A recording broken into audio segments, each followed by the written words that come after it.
chug, chug, chug, chug, chug, chug, chug, chug, chug, Hello everyone, and welcome back to the Wizard Staff Podcast. I'm your host, Blake. And I'm Guy. And we are two drunk novices who like to talk about EDH. We do drink and spoilers, so you've been warned. Please drink responsibly when playing children's card games.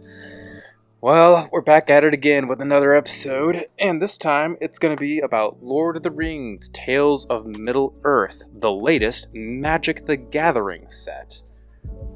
Oh boy. But Blake, we don't do set reviews anymore, so what are we doing here? Well, that's true. We've really cut back on our set reviews because we were getting burnt out, but we felt that this was a very special situation. The fact that this is an entire Magic the Gathering set that is based on another IP, that being Lord of the Rings. And that has a lot of, I think, important, significant changes to like the current day and how Wizards is going to make sets going forward. And I think it sets a new precedent for a lot of things. So we felt like it was important enough to talk about. The closest I can think of prior to this is the ones that we got for like the Warhammer 40k, though that wasn't like a full-on set. That was just 4 commander decks, and maybe there's like 120 cards between them that were new. But this is a full, almost 300 card set, 4 commander decks with 20 cards each. So we're looking at almost 400 new cards. It's a lot of new cards. Like, as you were mentioning, the Warhammer 40k commander decks were like the first kind of commander decks that were different IPs, and they were like, it's the most well-selling commander product, or I should say, like, commander decks specifically. And so that really set a precedent. And I'm suspecting, based on what I've seen, that this set is going to be well received as well. We'll see how well it does in terms of sales, but I'm willing to bet that this is going to be like perceived as a success on multiple dimensions, and we'll see probably more IPs. Well, I'm getting ahead of myself, but yeah. But before we talk about this in detail, can we talk about what we're drinking tonight? Of course. I had to look up what my wine was called. So it is Chu-Cha-Ki. It is a red wine that comes from California. I was at a wine store earlier today looking for something that either had a horse or like ring imagery so I could be on flavor. But I ended up picking this instead because it had a really like metal apocalypse looking tree on the front. So as far as wines go, I think it's pretty average. It's a very dry red wine, which I tend to like. Not that expensive. I think it was like $25 for a bottle. Affordable. Would you drink it again? Well, I will definitely finish the bottle. I don't know if I would just buy another bottle of this, though. Fair enough. Alright, so in terms of my situation, I, in classic fashion, went to a tap house, figured out what 4-pack they had, and of course I based it on the art. And this time, I was able to find an art with a horse in it. And get this, there's also technically a ring. Damn you. It's an eyeball, but I'm calling it a ring. So it's like the One Ring. And then there's clearly a nuclear explosion, but I'm going to pretend that's Mount Doom erupting, at the end of the series. And then there's all these stars, which I'm sure you could say that's Lord of the Rings related somehow. There's all these celestial beings. And then there's all this other imagery, which I could bullshit and pretend that it's related to Lord of the Rings. But the main important thing is, it's pretty decent. It's the Water and the Well India Pale Ale by Holy Mountain Brewing Company here in the Seattle area. And I'm detecting hints of like hops of Citra, maybe Simcoe, and Mosaic. Alright. It's pretty good. And the only reason I know that is because it's written on the bottle. Nice. I see you're quite the expert. Yes, I am pretending that I know how beer works. You'd think after all this time I'd get better. Maybe I should start actually making... like 4 or 5 years? Yeah, maybe I'll start trying. Or maybe not. I think that's funnier. Yeah, no, it's a lot funnier when we like are self-proclaimed alcoholics or alcohol enthusiasts, I should say, and we still don't know much about anything related to it. I mean, if you've ever met someone who's like a real beer snob, they're kind of obnoxious. Rarely have I ever met someone who's like really into beer and not been a bit of a snob. So, yeah. All right. So, what is a Lord of the Ring? Yeah, we should probably address that. Yeah.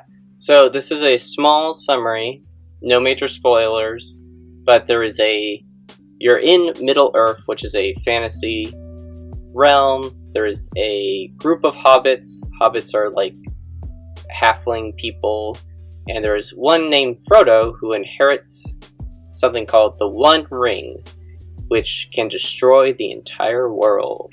Broken. And there's an evil being named Sauron who is looking for this ring, and it is Frodo's job to take the ring to Mount Doom, the only place where it can be destroyed, and end the terror that Sauron is bringing to Middle-earth.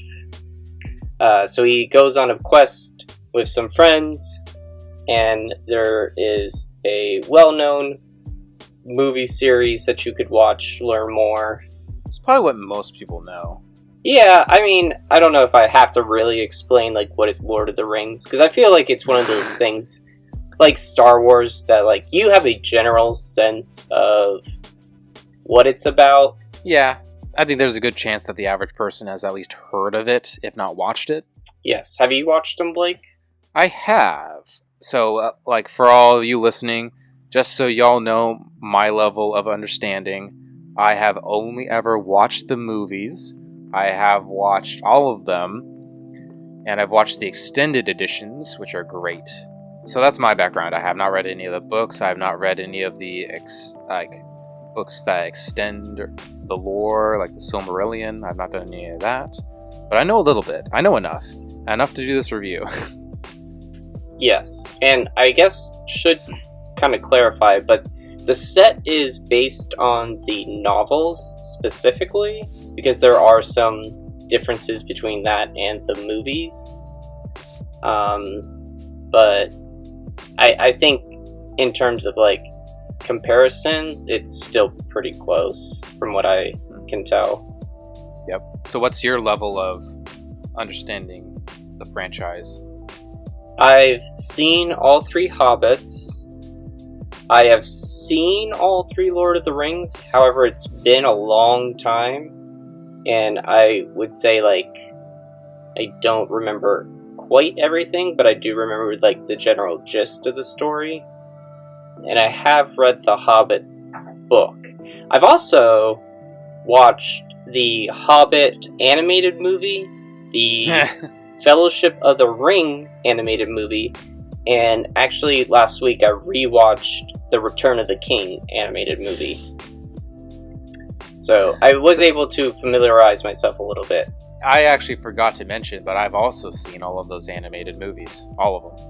Yes, they are quite a fever dream, if I'm being honest. Yeah, specifically the ones by Bakshi.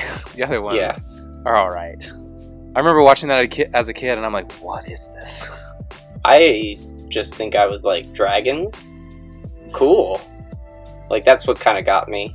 The classic dragons. Very high fantasy. Alright, should we talk about the mechanics in this set? Yes. Why don't you explain this one, Blake? I am probably the worst person to explain this. So this is The Ring Tempts You. I am the worst person to explain this because I've actually avoided, up until this very moment, reading what this does, even though it's been plastered all over social media. Because there's just so much to this. It drives me crazy. Alright. So, The Ring Tempts You is written on a number of cards. And it basically introduces this emblem, similar to emblems from Planeswalker. It comes into the game, and there's no real way to get rid of it. So, as the ring tempts you, you get an emblem named the Ring, if you don't have one already. Then your emblem gains its next ability, and you choose a creature you control to become or remain your ring bearer. So you have to have a creature to put this ring on. The ring can tempt you even if you don't control a creature. The ring gains its abilities in order from top to bottom. Once it gains an ability, it has the ability for the rest of the game. Each time the ring tempts you, you must choose a creature if you control one. Each player can have only one emblem named the ring and only one ring bearer at a time. So already, there's a lot to learn. Then there is the ring, and it's sort of like a saga where there's these different abilities. So the first one is, your ring bearer is a legendary and can't be blocked by creatures with greater power. Number 2 is, whenever your ring bearer attacks, draw a card, then discard a card. So it's like looting. Then the third is, whenever the ring bearer becomes blocked by a creature, that creature's controller sacrifices it at the end of combat. So it's making your opponents sacrifice their stuff. And then the last one is, whenever your ring bearer deals combat damage to a player, each opponent loses 3 life. So, like a little bit of a drain effect. That's a lot to process. I recommend that if you do have cards that say the ring tempts you, I highly recommend having the appropriate templated cards that explain what the mechanic is. And that way, your opponents are free to read the cards to better understand them, because, like I said, there's a lot of words to this. Guy, what have you got to say? So I've actually gotten to play with the ring because I went to Command Fest Anaheim, and I did the Lord of the Rings pre-con deck battle pod. So we each got a deck, and I got the Obzon Food Matters, so Sam and Frodo. And Frodo, specifically on him, has the ability to be tempted by the ring. So it came up quite a bit during my games. I do think that it is a much easier mechanic to understand once you start playing with it. Oh, good. It is not... It is a lot up front. Like, I was super overwhelmed when I first saw this, and then as we just started playing the game, it seemed like, oh, this is not nearly as bad as I thought it was going to be. I had an interesting interaction, too, that probably not a lot of people know about yet or have experienced, but if, let's say, your opponent has a ring bearer, and you say, I want to gain control of that creature. When that creature comes to your side of the field, it will not be a ring bearer. It loses that emblem, or that kind of like ring bearer status when it comes to you, and then when it goes back to your opponent, it does not regain it until they have another card that says the ring tempts you, so then they can choose their ring bearer. So how did you figure that out? Was there some sort of steal effect that happened? Yes, the Sauron deck had a couple steal effects, and we were kind of just curious as to what happened, so we called a judge over. And the judge wasn't sure at first, because this was one of the first times that they'd seen that. Right. And the other thing, too, is let's say you gain control of a creature of an opponent's, and it isn't a ring bearer. But on your side of the field, you do make it a ring bearer. When that creature returns to your opponent, it will not gain or keep the ring bearer status. So basically, what I'm trying to say is, ring bearer status does not move with who controls it. You keep it. It is your emblem. It does not go to your opponent. In the grand scope of things, it's more attached to the player more than it actually is attached to the creature. Yes, even though flavorfully the ring is meant to be quote-unquote attached to that creature. Cool. I'm glad that it's more intuitive once you start playing with it. Quick question for you. There's a bit of I've heard a bit of a critique of this mechanics, that being that there's not really much of a downside, which I'm not sure if you've heard that critique, or if you have any thoughts, or if you want to address that later. I can address that now. because, yeah, that is a critique that a lot of players have had, because it's like the ring in the story Drives you crazy, kind of. Yeah, so there is a downside. Now, I would kind of just, from what I've seen and from like the designer's perspectives of, you know, why didn't they make a downside? They said like it wouldn't be as much fun to play with, and I agree. That's what I've heard too. Yeah, so it's not like any of these are like crazy good anyway. You have to like consistently be using the ring anyway. So there is a lot of work to be put into it, and for you to then have to put a lot of work into just then having a downside is kind of like, why would I do that? So from a gameplay standpoint, it just doesn't make sense, and I agree with where it kind of landed. I agree. Like, if you play a mechanic, you really want it to work, like, be an incentive to actually play it, not like be like, oh, I'm playing this mechanic and it's just hurting me. Like, why am I doing this without any benefit? And I imagine that playtest like tested this and tweaked it a whole bunch, given how much text is on this thing. So I'm sure that the WotC designers spent a lot of time tweaking and adjusting this to make sure that it's good for pretty much all formats. Yep. We got 2 other mechanics. Do you want to talk about the next one? Sure. So this is Amass Orcs. You might have heard that before on a similar mechanic with Amass in War of the Spark, but now they've tweaked it to be a little different. So it works very similar. If you do not have an orc army, you would create one, put a +1/+1 counter on it, and then whenever you amass again, you continue to put +1/+1 counters on your orc army. And amass always followed by like a number. So it'll be like amass orcs 4. So you create a token, put 4 tokens. Next time, if it's like amass orcs 2, then you put 2 tokens on the same orc.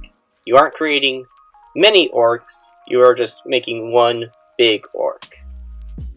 Now, this is where it kind of gets a little confusing, because amass used to refer to creating a zombie army, and now all the amass cards from War of the Spark have been eroded to say amass zombies. So now you can have amass orcs and amass zombies. So this means that, like, if you do amass orcs and then you do amass zombies... Oh, you're right. Yeah, I didn't so realize it's like, that. Yeah, it'll get a little confusing, I think, at first, but I also don't think that amass is necessarily a popular mechanic. But if they continue to bring it back, I think they would do amass humans, create a human army, and so that's how it'll work in the future, most likely. Yeah, I think that's probably what they're going to do.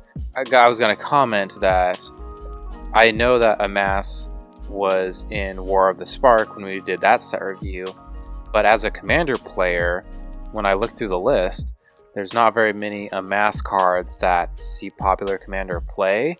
There could be a case made for like Lazotep Plating, which is like a 2-mana instant that is blue, and like you and permanents you control gain hexproof until end of turn. I've seen that like once or twice, but all these other amass cards I haven't ever really seen. So honestly, the fact that they're using amass again, like, I don't really mind. It's like I barely really remember the first time they used it.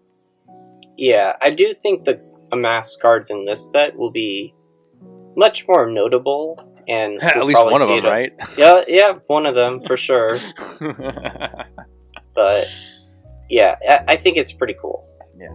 And last but not least, we have the return of food. I think everybody knows what food is. I mean, if you don't, it's like a clue token or like a treasure token where it is a set artifact. This one being 2 tap, sacrifice this artifact, you gain 3 life. That's it. Yep. Pretty simple. I think it originated in Throne of Eldraine. Yeah. Yes, and I am excited that when we return to Wilds of Eldraine, we'll see even more food cards. Yeah, there's no way that they don't do that, right? I would be super silly if they didn't, I guess. Alright, do we want to now move into the main set cards that we want to talk about? Yes, and we are going over quite a few. These are the ones that we, of course, think are the most likely to see long-term Commander play. But Guy, why aren't you reviewing every single card in the set for Commander? Why aren't you doing that? Come on, aren't you a true, Commander podcast? Come on. Because I don't want to make 3 episodes and then, 90% of those cards never actually get talked about afterwards. It's always hype, but yeah, that is why we do this. Alright, just wanted to clarify for the audience. Alright. I want to read this first card because I am super stoked for it, if I may. Oh yeah. All right, we're starting off with a big boy. It's Gandalf the White. He is 3 white, legendary creature, Avatar Wizard. Flash. You may cast legendary spells and artifact spells as though they had flash. Already, you could stop right there and I'd be sold. Good. Nothing else. But wait, there's more. If a legendary permanent or an artifact entering or leaving the battlefield causes a triggered ability of a permanent you control to trigger, that ability triggers an additional time. So, it is very close to Panharmonicon and Mommy, otherwise known as Elish Nor Mother of Machines. I think the notable part about this one too is the leaving the battlefield, so it's not just entering, but it's leaving. Now, I know that there's going to be specific cases with that because it's not just I think it the card has to say when this card leaves the battlefield, not just when something gets destroyed necessarily.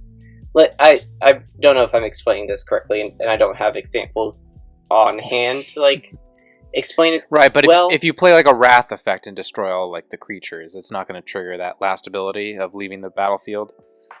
Unless if it says something when this card leaves the maybe I'm going to look up an example right now of what I'm talking about. Okay, wait, no.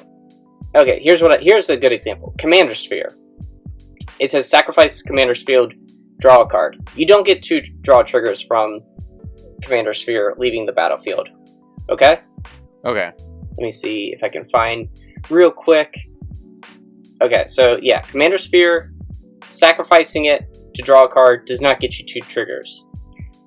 If you have something like Grothama, All Devouring, it says specifically when Grothama leaves the battlefield, each player draws cards equal to the amount of damage dealt to Grothama.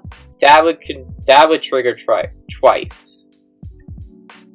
Does that make sense? Yes. Also, side note, Grothama is such a silly fun card. It is, but I was typing in when this leaves the battlefield to see what I could find. Yeah. So here's a question I have for you. Do you think this is going to... Okay, I think we both agree. This is pretty much all upside. The flash, the fact that this spell has flash, the fact that it gives your other things flash, the fact that it's doubling up on triggers, basically. This is going to see play in Commander. Do you think this will see play more so as a mono white commander, or do you think it'll see more play as a white card in the 99 of decks? That is a great question. I'm personally running it as a 99 card because I run such a high amount of legendary cards, and the point of my deck is also not to try and cast stuff necessarily at flash speed. I'm going to say more likely as a 99 card, just based on what EDH Rec has shown. It's not top 5 commanders that are being built. It's, I think, let's see. It is... It's the 11th most popular commander from the set at time of recording. Right. At 217 decks. That's what makes me kind of think, no, it certainly is probably one of the stronger mono-white commanders you could build, but I feel like people are going to run this more as a 99 card, for sure. Yeah, to be fair, we've gotten a lot of really solid mono-white commanders over the last few years in particular. I'm Hell surprised. yeah. This next one, kind of. Yeah. So this next one is Boromir, Warden of the Tower. 2 and a white for a 3/3 legendary creature human soldier with vigilance. Whenever an opponent casts a spell, if no mana was spent to cast it, counter that spell. And then there's even more. Sacrifice Boromir. Creatures you control gain indestructible until end of turn. The ring tempts you. So, it's a 3 mana, 3/3, and it's a small little creature. It can be your commander. However, I think it will see more play more as a 99 card, specifically for its middle ability. Again, which is your opponents are casting free shit, and this card says, no, I am going to counter that instead. You don't get to cast all of your cheap free spells. This is sort of in line with like a Hate Bear. I know it's not exactly a 2 mana 2/2, but it's a 3 mana 3/3, okay? So like, it's basically a Hate Bear effect, and that middle ability is the most important part.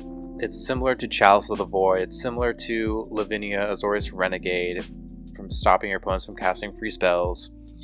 And there's a good portion of the Commander community that really, really, really dislikes free spells, because there's a lot of them.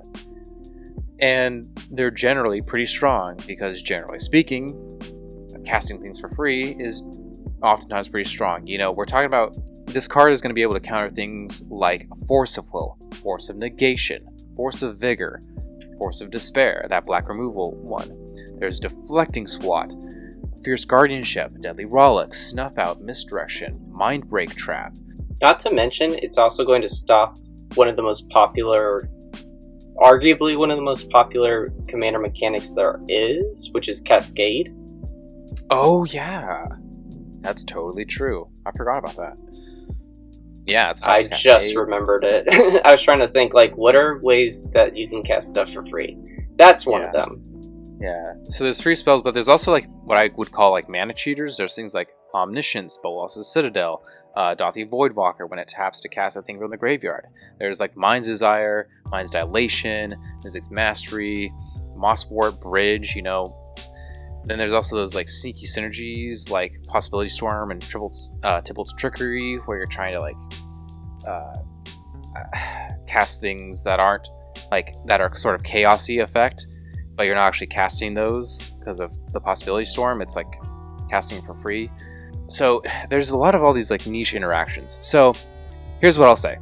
I don't think this card is going to see a whole ton of play, but if you're one of those commander players that just really is tired of your friend casting Deflecting Swat and Fierce Guardianship and Force of Will against you, just here's your card. Yeah. I think you nailed it with this guy. Thanks. Alright, we got this next one, which this is another one that I'm like, this is a banger. I can't believe they printed this card. This is pretty decent. This is like one of my dream cards. Okay, Forge Anew. 3 and a white. When it's an enchantment, when it enters the battlefield, return target equipment card from your graveyard to the battlefield. Not to your hand, to the battlefield. Yeah, love Holy shit.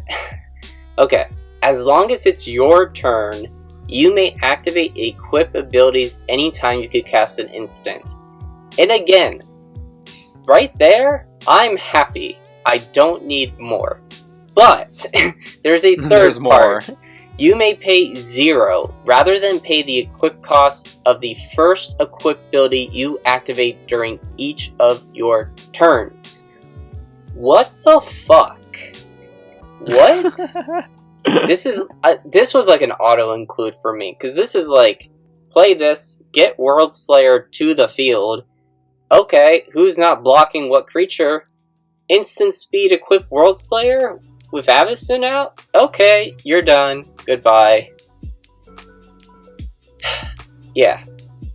Card is bananas. So that's what you're going to use it for? Like your Avacyn deck? Yes, Blake. What do you...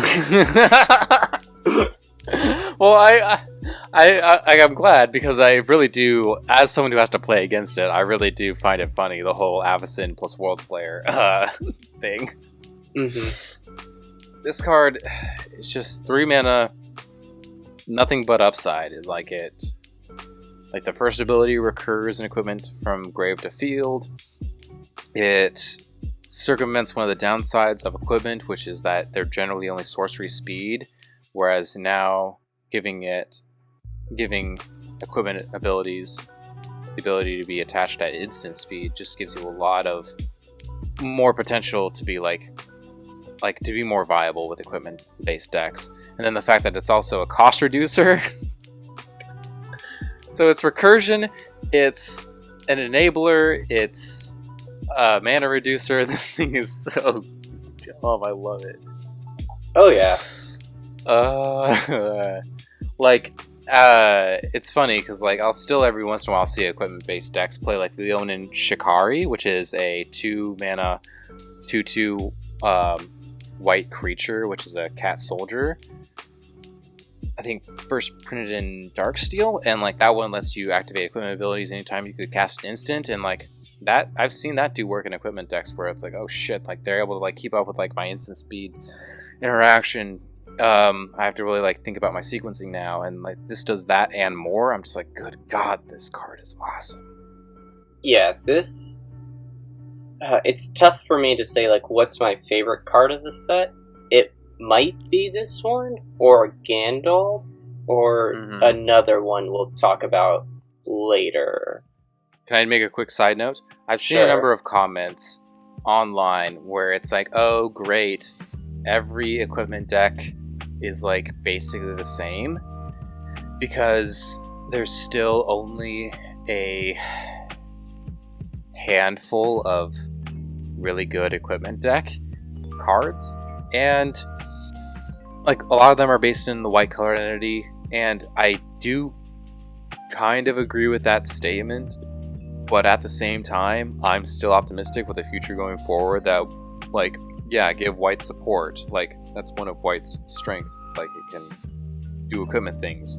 It's I'm still looking forward to 4, 5, 6 years in the future when we have all these quote unquote equipment staples, and then they start printing really unique cool shit.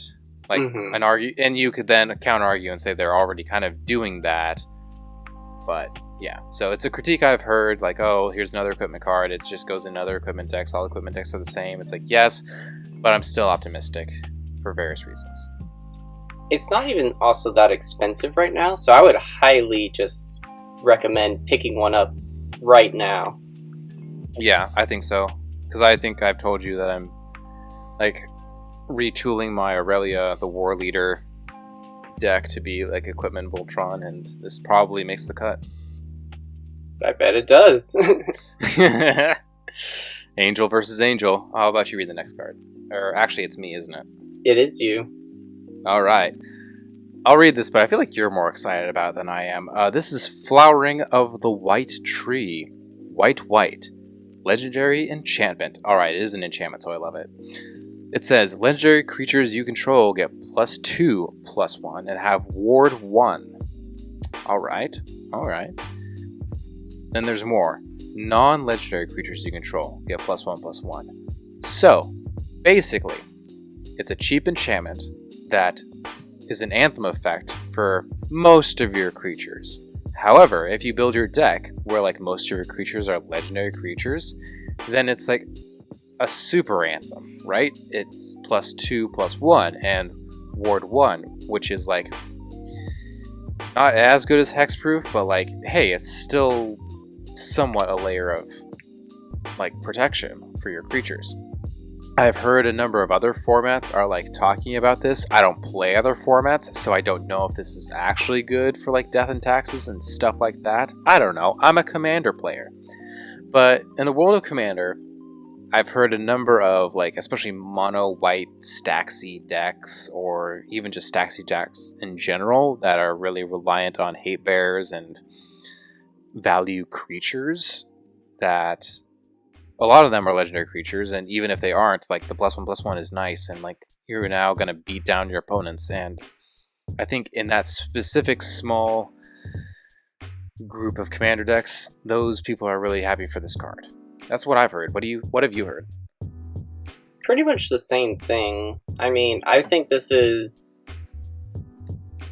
very strong, just in terms of like if you have a mono white deck especially, it then just kind of gives all your creatures, or it'll always like give your commander a buff and ward 1, so that's pretty sick. I know that like I've seen people talk about like if you play Thalia, Garden of Thraben, which already makes non-creature spells cost 1 more to cast, and then you just give this a buff and then ward 1, like it's gonna be hard to get around. Hey guy, So, yeah. you could flash this one with Gandalf the White. Hell yeah. I mean, I'm looking over my deck list right now, and I think I have 8 cards that are like going into Avacyn from this set specifically.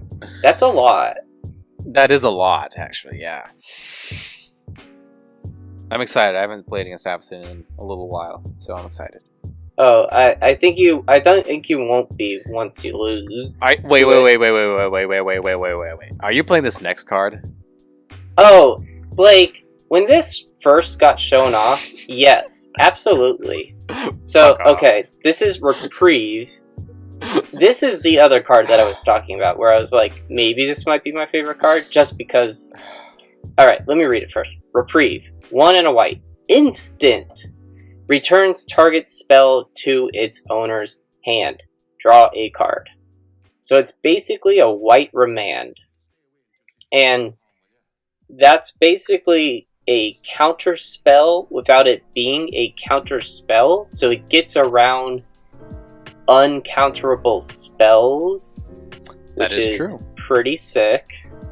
And then, yeah, basically, I always try and be very cautious as to when I'm trying to cast my commander, because she already costs 8, so I don't want her to cost any more, so I have to use, like, Silence, or Orum's Chant, things like that, that'll turn off one player, or Silence wouldn't turn off, Silence would turn off everyone, or Orum's Chant would turn off one. I was running Abeyance, which was the other one, so this replaces that as a, hey, you're going to... It's basically like, okay, I got this, and now I can like make sure nothing happens to her. Alright, so to clarify, you're thinking of using Reprieve as a defensive spell to protect your commander, but also as a proactive piece against your opponents if, like, you need to delay them a turn. Yes. Alright. Yeah, no, it totally makes sense. I know I'm giving you shit, but it totally makes sense where this is just arguably like kind of a color bend where like mono white doesn't really have this type of interaction. Like up until now, we've kind of just had Lapse of Certainty and Mana Tithe as mono white counter spell, quote unquote. So if you're playing this card, you're doing it for kind of what you're saying, like either defensively or offensively. And whenever a card is a color bend, generally it fills in a quote unquote like weakness of the color pie, especially if it's like a 1-color deck or a 2-color deck. So I'm excited for you. I'm happy. Thank you. How butthurt I sound. Yeah. All right. This next card I just want to mention briefly and quickly. It is Born Upon a Wind. It is 1 and a blue for an instant that says, you may cast spells this turn as though they had flash. Draw a card. So this card is pretty innocuous, but it really reminds me of sort of a stronger Quicken. It's like easy to cast. It's an instant, and it pretty much lets you cast spells at instant speed, and then it replaces itself on top of that. So it's arguably like stronger than Quicken because it's not just restricted to accelerating your sorceries. I view this more as like a similar play pattern as that land called Emergence Zone, where like you sacrifice it and now you can cast your spells at instant speed that turn. If anyone's ever played against Emergence Zone, it's oftentimes like, oh, I thought like I was doing my turn, and then like my opponent activates Emergence Zone, and then they like win on top of me. and I wasn't expecting it at all. Mm-hmm. Now, obviously, it's a little bit different. Like, Emergence Zone is a land activation. This is an instant that can be put on the stack and be interacted with in different ways. But I still feel like in Spellslinger type decks, I still feel like Born Upon a Wind is just going to be absolutely backbreaking, and I'm going to lose to it a lot of times if you know how to deck build right. I agree. Plus, it also draws you a card, just like for funsies. Yeah, it replaces itself. Yeah. I mean, you know, we just had a color bend in blue to white. Could maybe do it again. Yeah, I want Born Upon a Wind to be a white card is what I'm trying to get at. Oh, okay. No, you already have enough. I could have more. No. I could always have more. Okay, Gandalf, Friend of the Shire. So, okay, this is the second Gandalf card that we talked about. This is blue Gandalf. This is blue Gandalf. So 3 and a blue, legendary creature, avatar wizard, also has flash. You may cast sorcery spells as though they had flash. So this is a little more in lines of blue.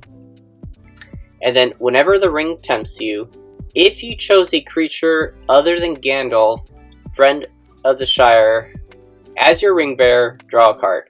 So basically, you will be able to... basically, you don't want Gandalf to be your ring bearer. Kind of makes sense. Let me double check. Ring tempts you blue. How many blue cards can you play? There are 10. So I feel like... Oh, and counting itself. So 9? Yeah, I just don't think that there's enough to support this as a commander itself. So that's why you're probably playing it in the 99. Primarily for the first 2 abilities. Pretty good. Yeah, honestly, I feel like people haven't been talking about it as much as they probably should. The fact that it's like just a 4-mana creature that can be cast at instant speed and also makes your sorcery spells instant speed. I don't know if anyone's ever played against a Spellslinger deck with recently printed Wizards of Thay. That shit's dumb. It's pretty strong. I'm also afraid of this card. Yep. Yeah. As you should Oh be. god, this next card. Fuck. Oh, here. May I talk about this card just because Yes. I feel like you'll want to talk about the next card. And I Oh, did get yeah. to play with this card in my pre-con deck. And it did some work. Let me tell you. Alright, Mirkwood Bats. This is 3 and a black. Creature Bat. Already kind of like, flying. When you create or sacrifice a token, each opponent loses 1 life, and it's a 2/3. So, create or sacrifice a token. So it's not just, create a bunch of tokens, make your opponents lose life, but you can immediately sack some of those, like blue tokens, treasure tokens, food tokens. Those are like the 3 most popular normal tokens that like almost any deck can make. And then you're just gonna drain people for, I don't know, like 20 pretty easily. It's a good card. Yeah, so I played this in the pre-con. It comes in my pre-con deck, and I was in like a 3-way pod, or a 4 pod, but like 3 of us had the Abzan Food Commander. And so I was able to play this, and I was just like making a bunch of food tokens every turn. So it just really like drained my opponents. And especially when everyone's just gaining a bunch of life each turn, this was like helping keep me in a small lead for a bit. Great card. And this was limited draft? No, this was the pre-con commander deck. This comes in... Oh. It comes in, I think, both the Sauron deck and the Abzan Food Commander deck. That's the only 2 it could come in. Okay. Alright. I'm glad that it did work. So, yeah, it's like a 4-mana bat creature that can drain your opponents. Like, if it's in the right deck. Alright. I'm gonna say my opinion. You can say your opinion. I think this card's just fine. I think it is really strong when you have a deck that is focused on creating tokens. Sure, yeah. In the average deck, it's not the best. And the reason we're all saying this is because there's some online discussion at this point about whether this card should be banned. There's pretty much a card every single set, or a small number of cards every single set that's like, oh, this card should be banned, and the community talks about it online. As for me, I'm like, this card is fine. It's 4 mana. Like, yeah, it's decently strong in the right deck, but it's fine.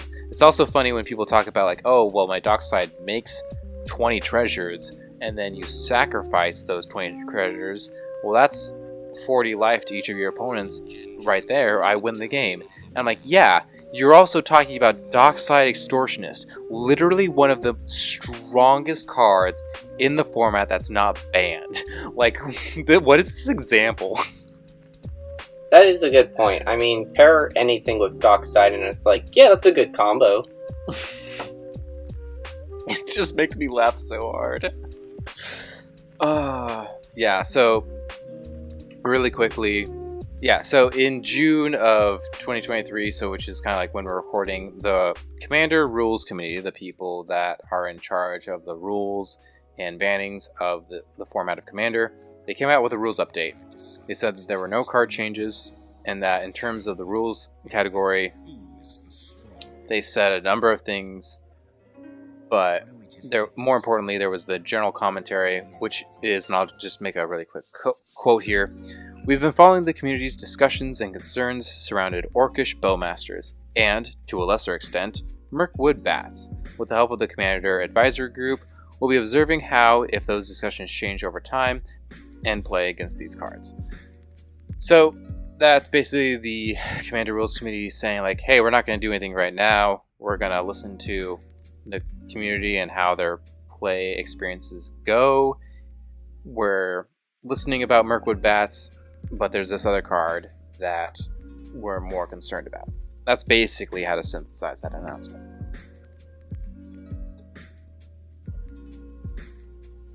Yes. So, do you want to read Orcish Bowmasters? Yes. I mean, there's a reason why people are so, hey, can you ban this? Alright. So let me read this card first.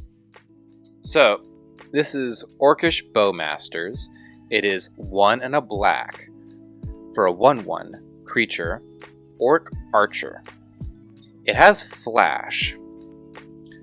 And it says, when Orcish Bowmasters enters the battlefield, and whenever an opponent draws a card except the first one they draw in each of their draw steps, Orcish Bowmasters deals 1 damage to any target. Then, amass Orcs 1. So, there's a lot to be said about this card. Where to begin? This is a 2 mana 1/1 with Flash, so it's a very easily castable creature. It can be cast on your turn, it could be cast on your opponent's turn. A lot of what this card is being talked about is like that big paragraph of text, that second ability. The fact that whenever it enters the battlefield, or whenever your opponent draws outside of their quote-unquote normal draw, this is essentially going to deal 1 damage to anything. A creature, a battle, someone's face.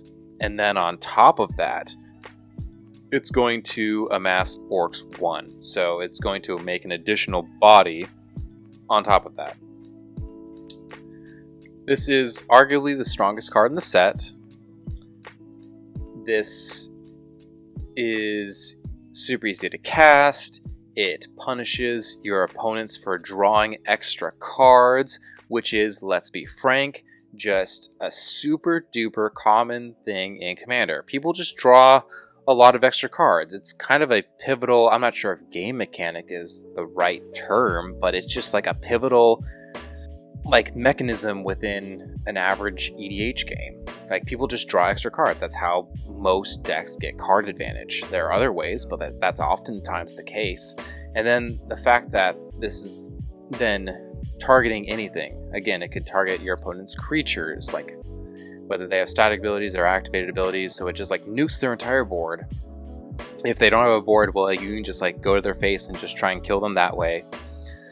You can also kill planeswalkers. I forgot to mention that. Like if their commander is a planeswalker, it's like good luck keeping that thing around. Another situation people are talking about is like you can play this defensively, like you just do nothing and your opponents draw extra cards and like you just like nuke their board and then you start nuking their face, or just like nuke their face straight away and try and kill them. Or you could both be like proactive. You could cast a wheel and then like cast Orcs Bowmaster in response to your wheel and basically deal a fuck ton of damage and like make this huge token and then start like beating your opponent's faces in after you've cleared their board with this giant token.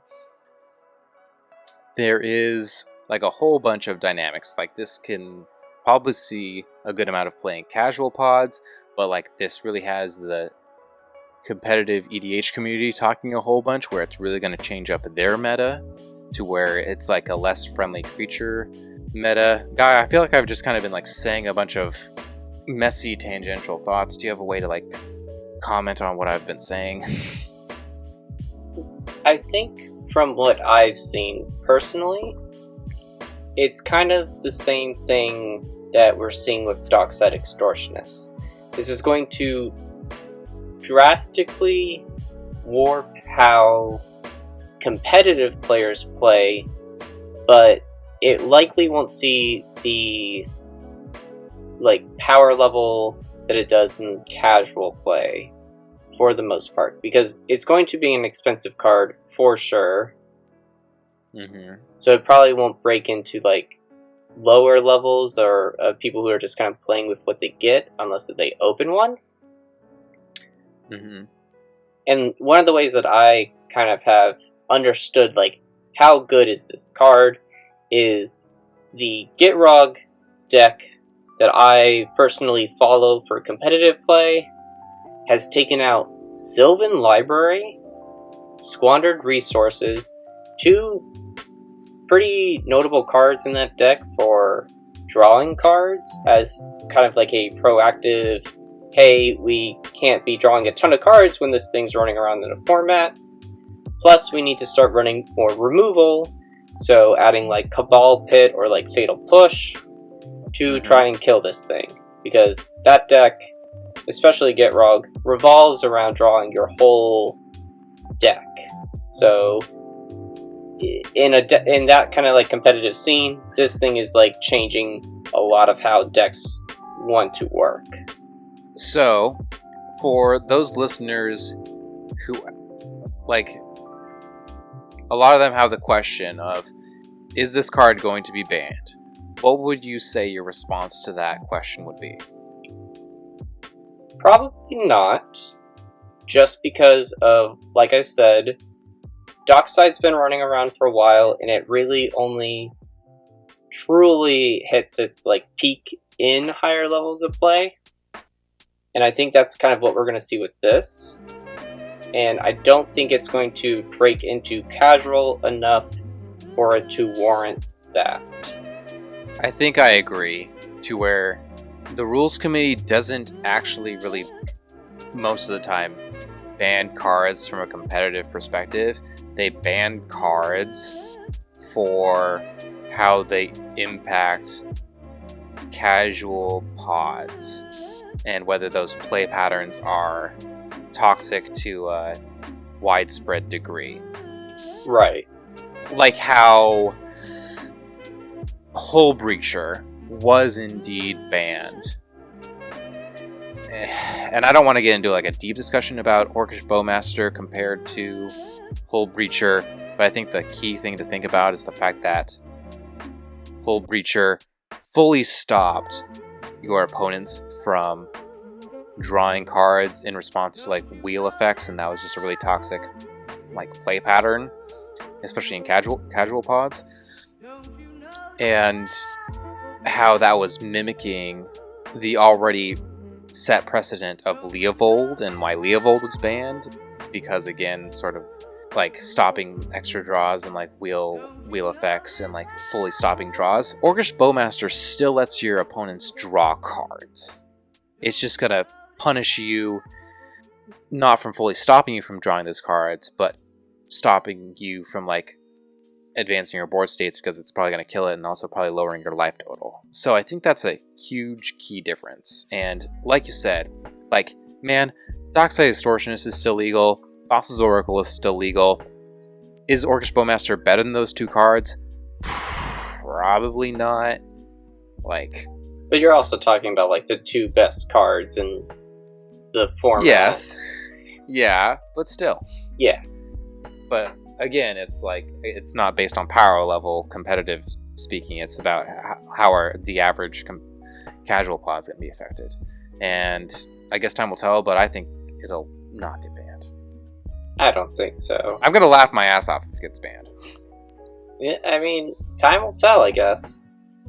Also, quick thing is people have been critiquing how this is the strongest card in the set, at least for Commander, and how it was not like a big character in Lord of the Rings, such as Gandalf or Aragorn.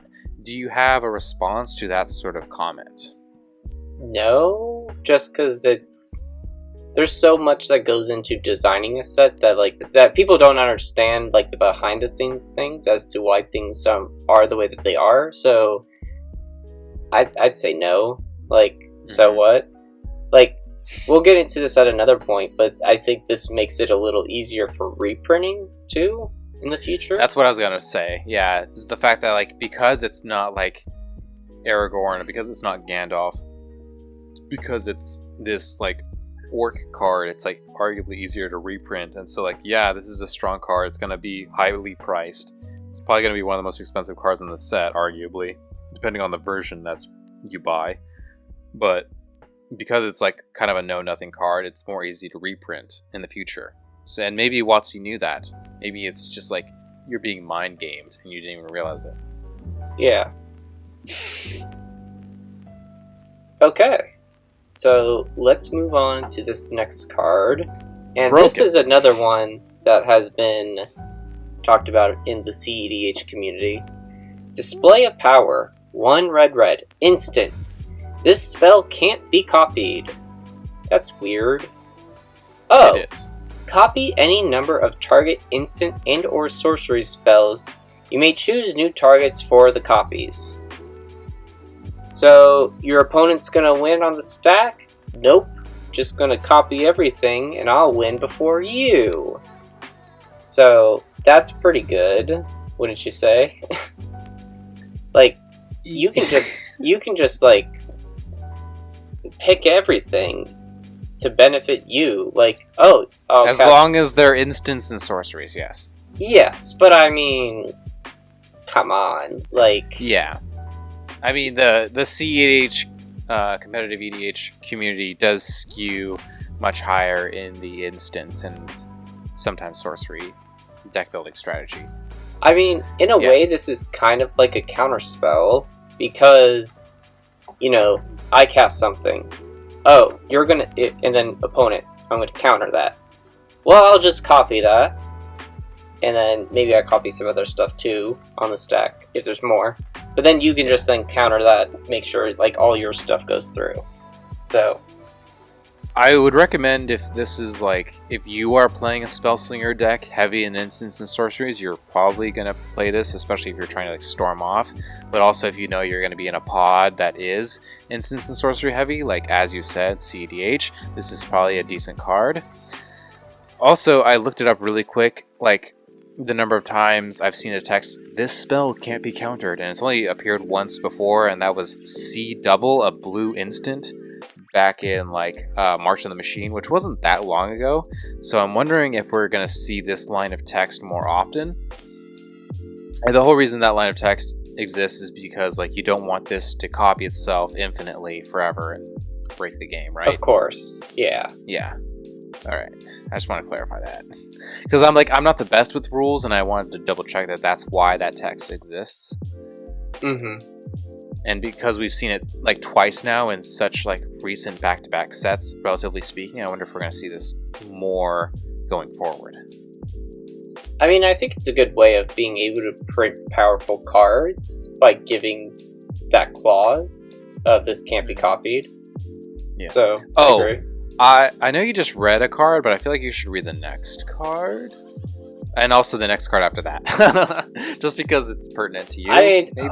all these red cards I think are pertinent to me, but this one's like great, but it's not like gangbusters. Alright, okay, how about this? I read this next card so you can read the next card.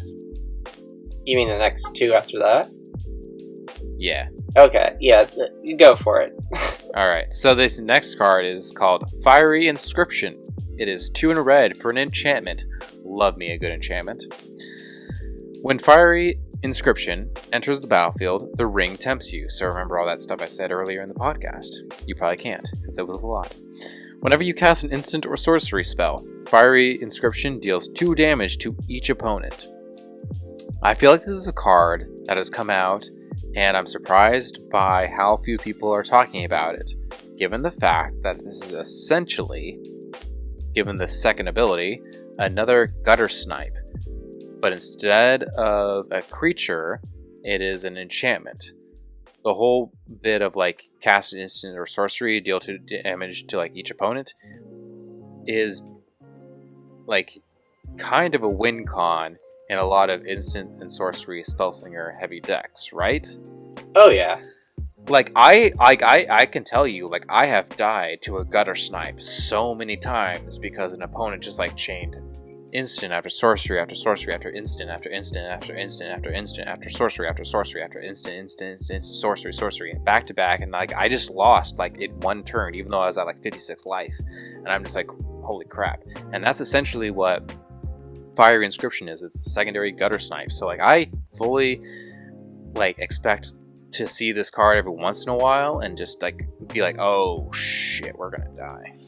Yep, it's a pretty good card. I mean, you also brought up the fact that like this being an enchantment will make it harder to get rid of than just, you know, having gutter snipe as a creature.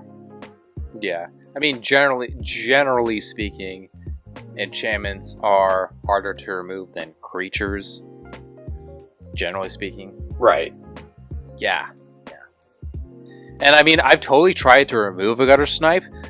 You know what happened? Oh, they stormed off or just cast a bunch of stuff and like killed you? Instant, killed me, so my spells fall off the stack. Sorcery, instant, sorcery, instant, and just like still won. Nice. Yeah, so it's like, fuck, man. Oh yeah. So, and not to mention, we got this next red card, which is another enchantment. This is Spiteful Banditry. It's X red enchantment. When it enters the battlefield, it deals X damage to each creature. So, kind of seems familiar already.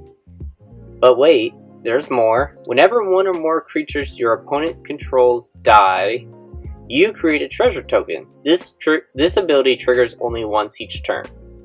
So the important thing to note is whether or not you kill 1 creature, 2 creatures, 3 creatures, when this enters the battlefield, you get 1 treasure token.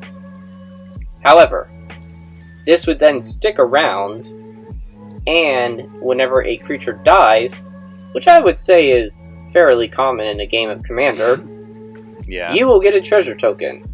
So, pretty good. A lot of people are comparing this to the Meat Hook Massacre, which kind of comes in, kills a bunch of creatures, drains for life. But, yeah, this is pretty good.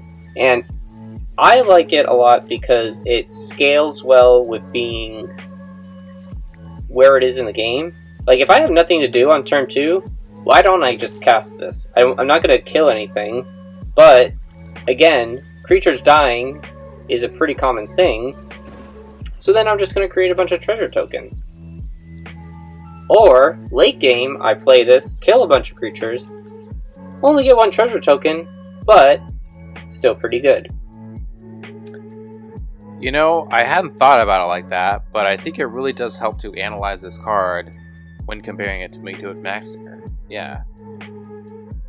Oh, that's like 'Cause it's- the only thing I've seen is like people are calling it the Heat Hook Massacre. So, it's pretty I good. love the community and its ability to just make up weird, clever names. Yeah. The collective is truly amazing. The hive mind.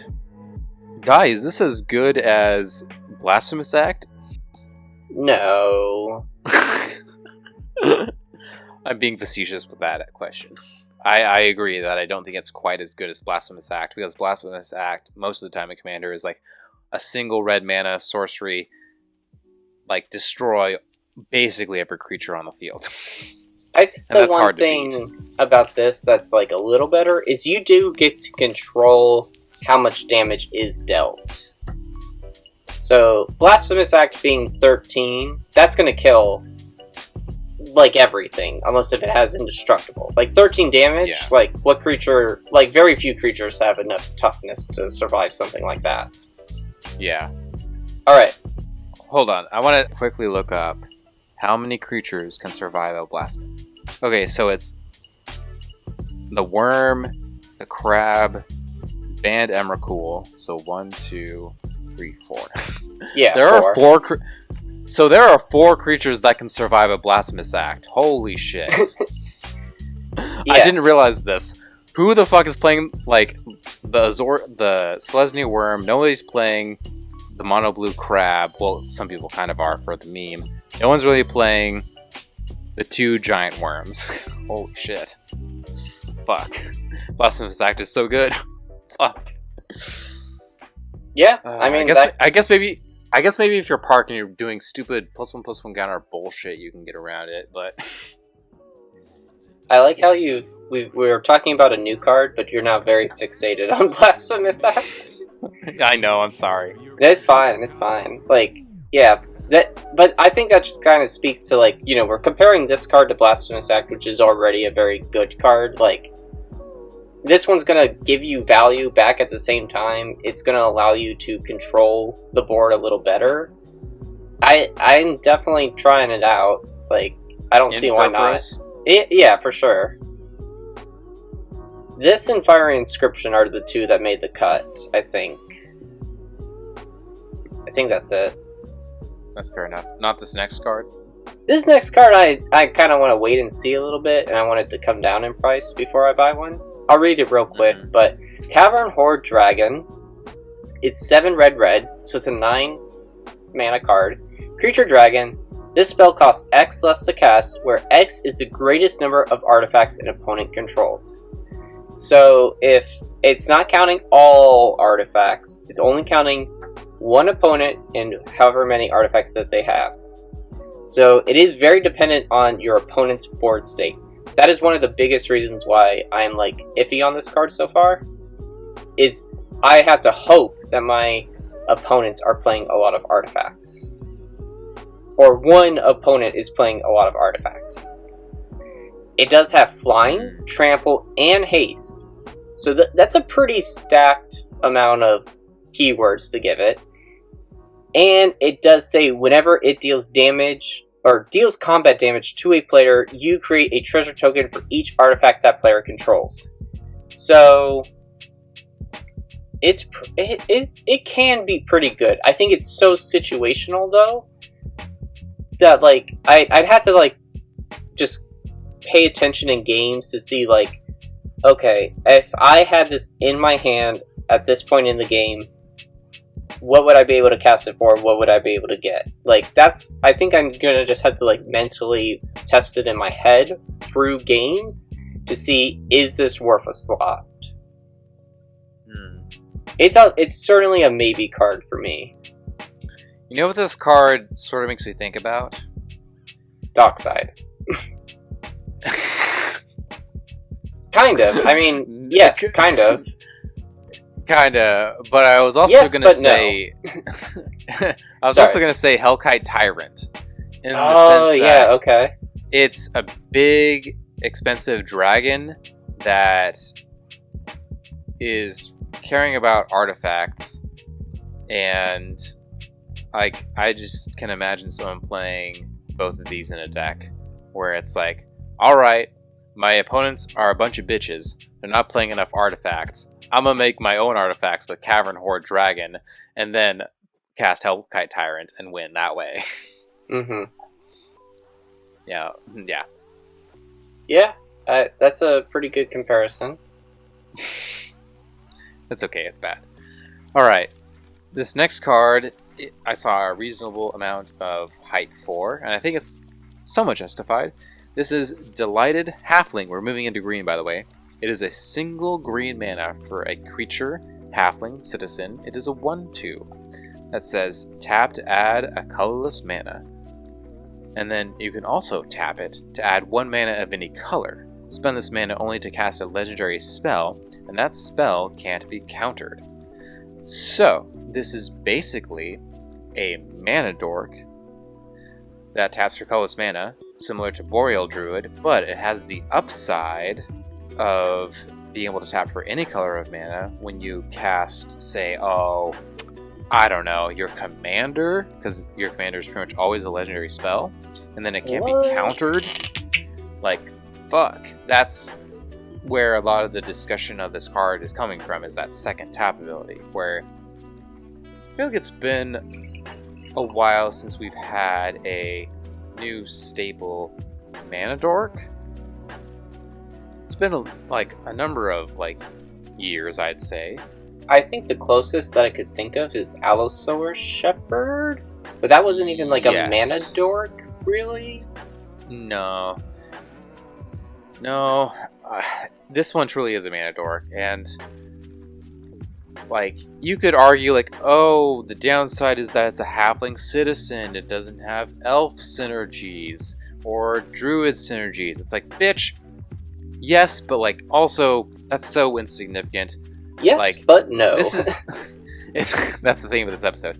It's the fact that yes, that's the downside, but the upside arguably outweighs it. The fact that you're going to make your commander uncounterable pretty much every single game, as long as you get this out before your commander is so strong. You probably play this card. So when you're looking to build a ramp package and you decide to go with a mana dork based package instead of say maybe a landfall strategy or an artifact rock based strategy, when you choose to do a mana dork strategy, Delighted Halfling is now a consideration, right? Yeah, I definitely think that this is worth considering in any green deck. The ability to make your commander uncounterable, the one spell in your deck that you don't want to be countered. Yeah, man. It's pretty. No, I feel like this is one of those pushed rares. It's close. If at first I was kind of this is the best card in the set, and that was pre Orcs Bowmasters, but then that came out, and I was like, oh wait. This is. I remember that. Yeah. That was so funny. Where it's this is the best card. Holy crap! And then Orcish Bowmasters dropped, and then it's oh fuck. Yeah. And even then, there's still some niche cards out there that I'm no, that's pretty strong too. So, yeah, this is good. This is good. Yeah. Okay, so this next one is Entis Restoration. 2 and a green, instant. Sacrifice a land. Ooh. Search your library for up to 2 basic land cards, put them onto the battlefield tapped, then shuffle. Yay. If you control a creature with power 4 or greater, instead search your library for up to 3 basic land cards, put them onto the battlefield tapped, then shuffle. So this is basically a Haro 2.0 with an extra upside. Yeah. That's that's kind of it. It's a good card. You pretty much said it all. I can't believe they did this. Where they just made pretty much Haro with upside. Yeah. Though, I guess, the one... here's an even better part of, an upside to Haro. Or, in comparison to Haro. Because I had to reread Haro. But if the spell gets countered, if Entish Restoration gets countered, you don't have to sacrifice the land. With Harrow, even if you get this countered, you still have to sacrifice the land, because for Harrow, it is an additional cost to cast the spell. Yes. So, Yes. yeah, this card, I think, just replaces Harrow in a lot of decks. We just take a moment to realize how insane that is, because I don't know about you, but like in all my years of playing Commander, I've heard people talk about Harrow like so often and so much. Like, it's persisted throughout the years for so long on like Commander related podcasts. Like, it's been printed so often. Like, it was like first printed in Tempest, and it's been printed like almost like 15-ish times. Like, and for Entish Restoration now just come along and be like, hey, I'm basically you, but better in most situations. It's like, that's just kind of mind-blowing to me. Yeah, pretty good. You know, Park's gonna play this in Omnath, right?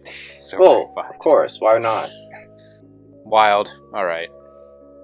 This next card, we're nearing the end here, is Last March of the Ents. It is 6 green for a sorcery, so it's a big green sorcery. And it can't be countered, which, good, like if you're spending this much mana, you don't really want it to like be countered. Draw cards equal to the greatest toughness among creatures you control. Then put any number of creature cards from your hand onto the battlefield. Wow, this is just sort of big Timmy energy, but also it's sort of like, I don't know, in my mind it's like, alright, 8 mana sorcery, like you should probably be able to win the game off of this, especially if it's like mid to late game where like you got something big out, you draw a bunch of cards, you put a bunch more creatures onto the board. Maybe you have something else like a haste enabler and like you're able to swing out and kill everybody. I feel like you deserve the win at that point, right? Yeah, I mean, I actually got to play against this card at Command Fest Anaheim. He won. Okay. Yeah, he was playing a pretty green... It was like legendary green creatures matter, which, cool. But then he cast this and it was like, oh. He just basically dumped his hand, and he had like a 10-10 on the field, so he drew 10 cards, and then like he put a stupid amount of creatures onto the field, and I was just like, they're telling us we need to wrap up. I'm pretty sure you got this. And he had like a 52-52 at that point, and it's like, ooh. Yeah, you're good. You're good. Like, I concede. Like, I'm just gonna give it to you, yeah. Yep. Yeah, honestly, like, how do you, if you put this in the right creature-heavy deck, like, how do you lose after casting this? Like, you gotta really fuck up, right? Yeah, I mean, I don't think it's a green staple per se, but... Oh, it's not. No. In the right decks. I still crunch the numbers, and it's like, there's like 60 plus creatures with 10 or more toughness. There's 89 plus creatures with 9 or more toughness.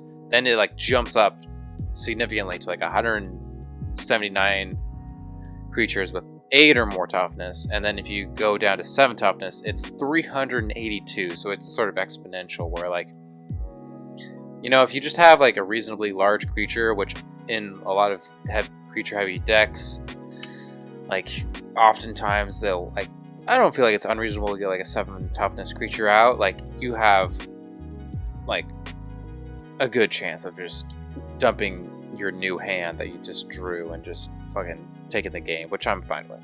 Yeah, I agree. Yeah. Okay. Next is Elven Chorus. 3 green, enchantment. You may look at the top card of your library at any time. Okay. You may cast creature spells from the top of your library. Not bad. And creatures you control have tap, add 1 mana of any color. Alright. Again, another mono green creatures matter, but also, isn't that a lot of green decks? Yeah, this card sort of perplexes me, because like that second ability is like Zero the Menageries, which sees a decent amount of play in creature heavy decks. And then that last ability is like Cryptolith, right? The fact that it like turns your creatures into mana dorks. And it's got that first ability, which is just more upside. But it's just sort of interesting to me where like this card asks you to be very creature heavy, but you have to consider the fact that this card is an enchantment, which is inherently like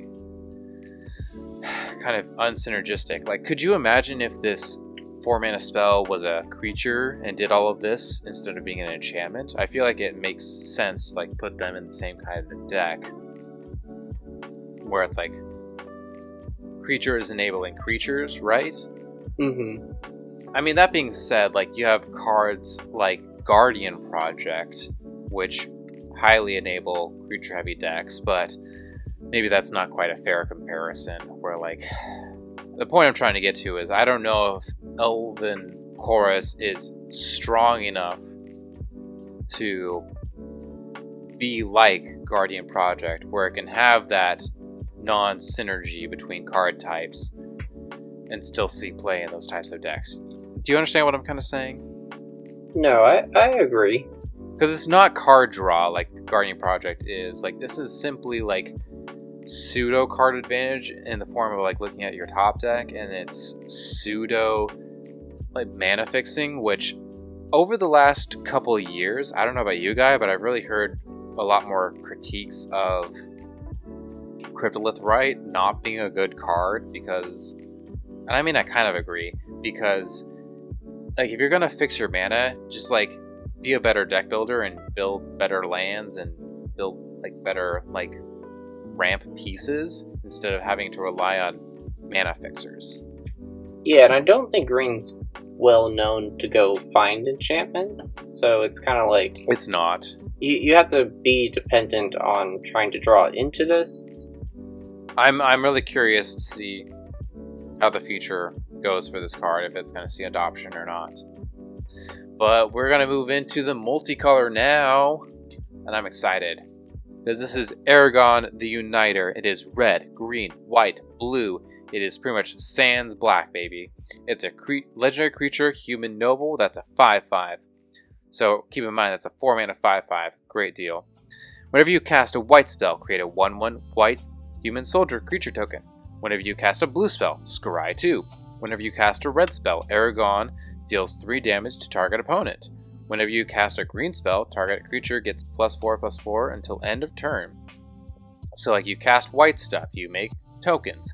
You cast blue spells, you scry. You cast red spells, you're dealing damage to your opponents. You're casting green spells, you're giving pretty much giant growths to things. Like, it's got a whole bunch of versatility.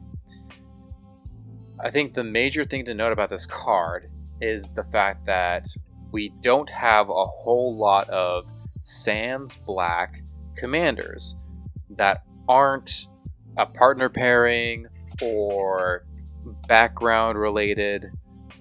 Yeah, like we just don't have like in the history of Commander, we don't have a whole ton of 4-color commanders, right? Yeah, I think we have less than 10 for sure. Is it that few? Shit. I'm about to double check, but I'm 4-color pretty sans black. What are the 4-color commanders? Because there was a cycle of 5 from the original Commander decks that had 4 colors. Then you had Omnath, who Locus of Creation, and Atraxa, Grand Unifier. So there's 2 Atraxas. There is 8 total. Damn. Alright. Yeah, that's not many, right?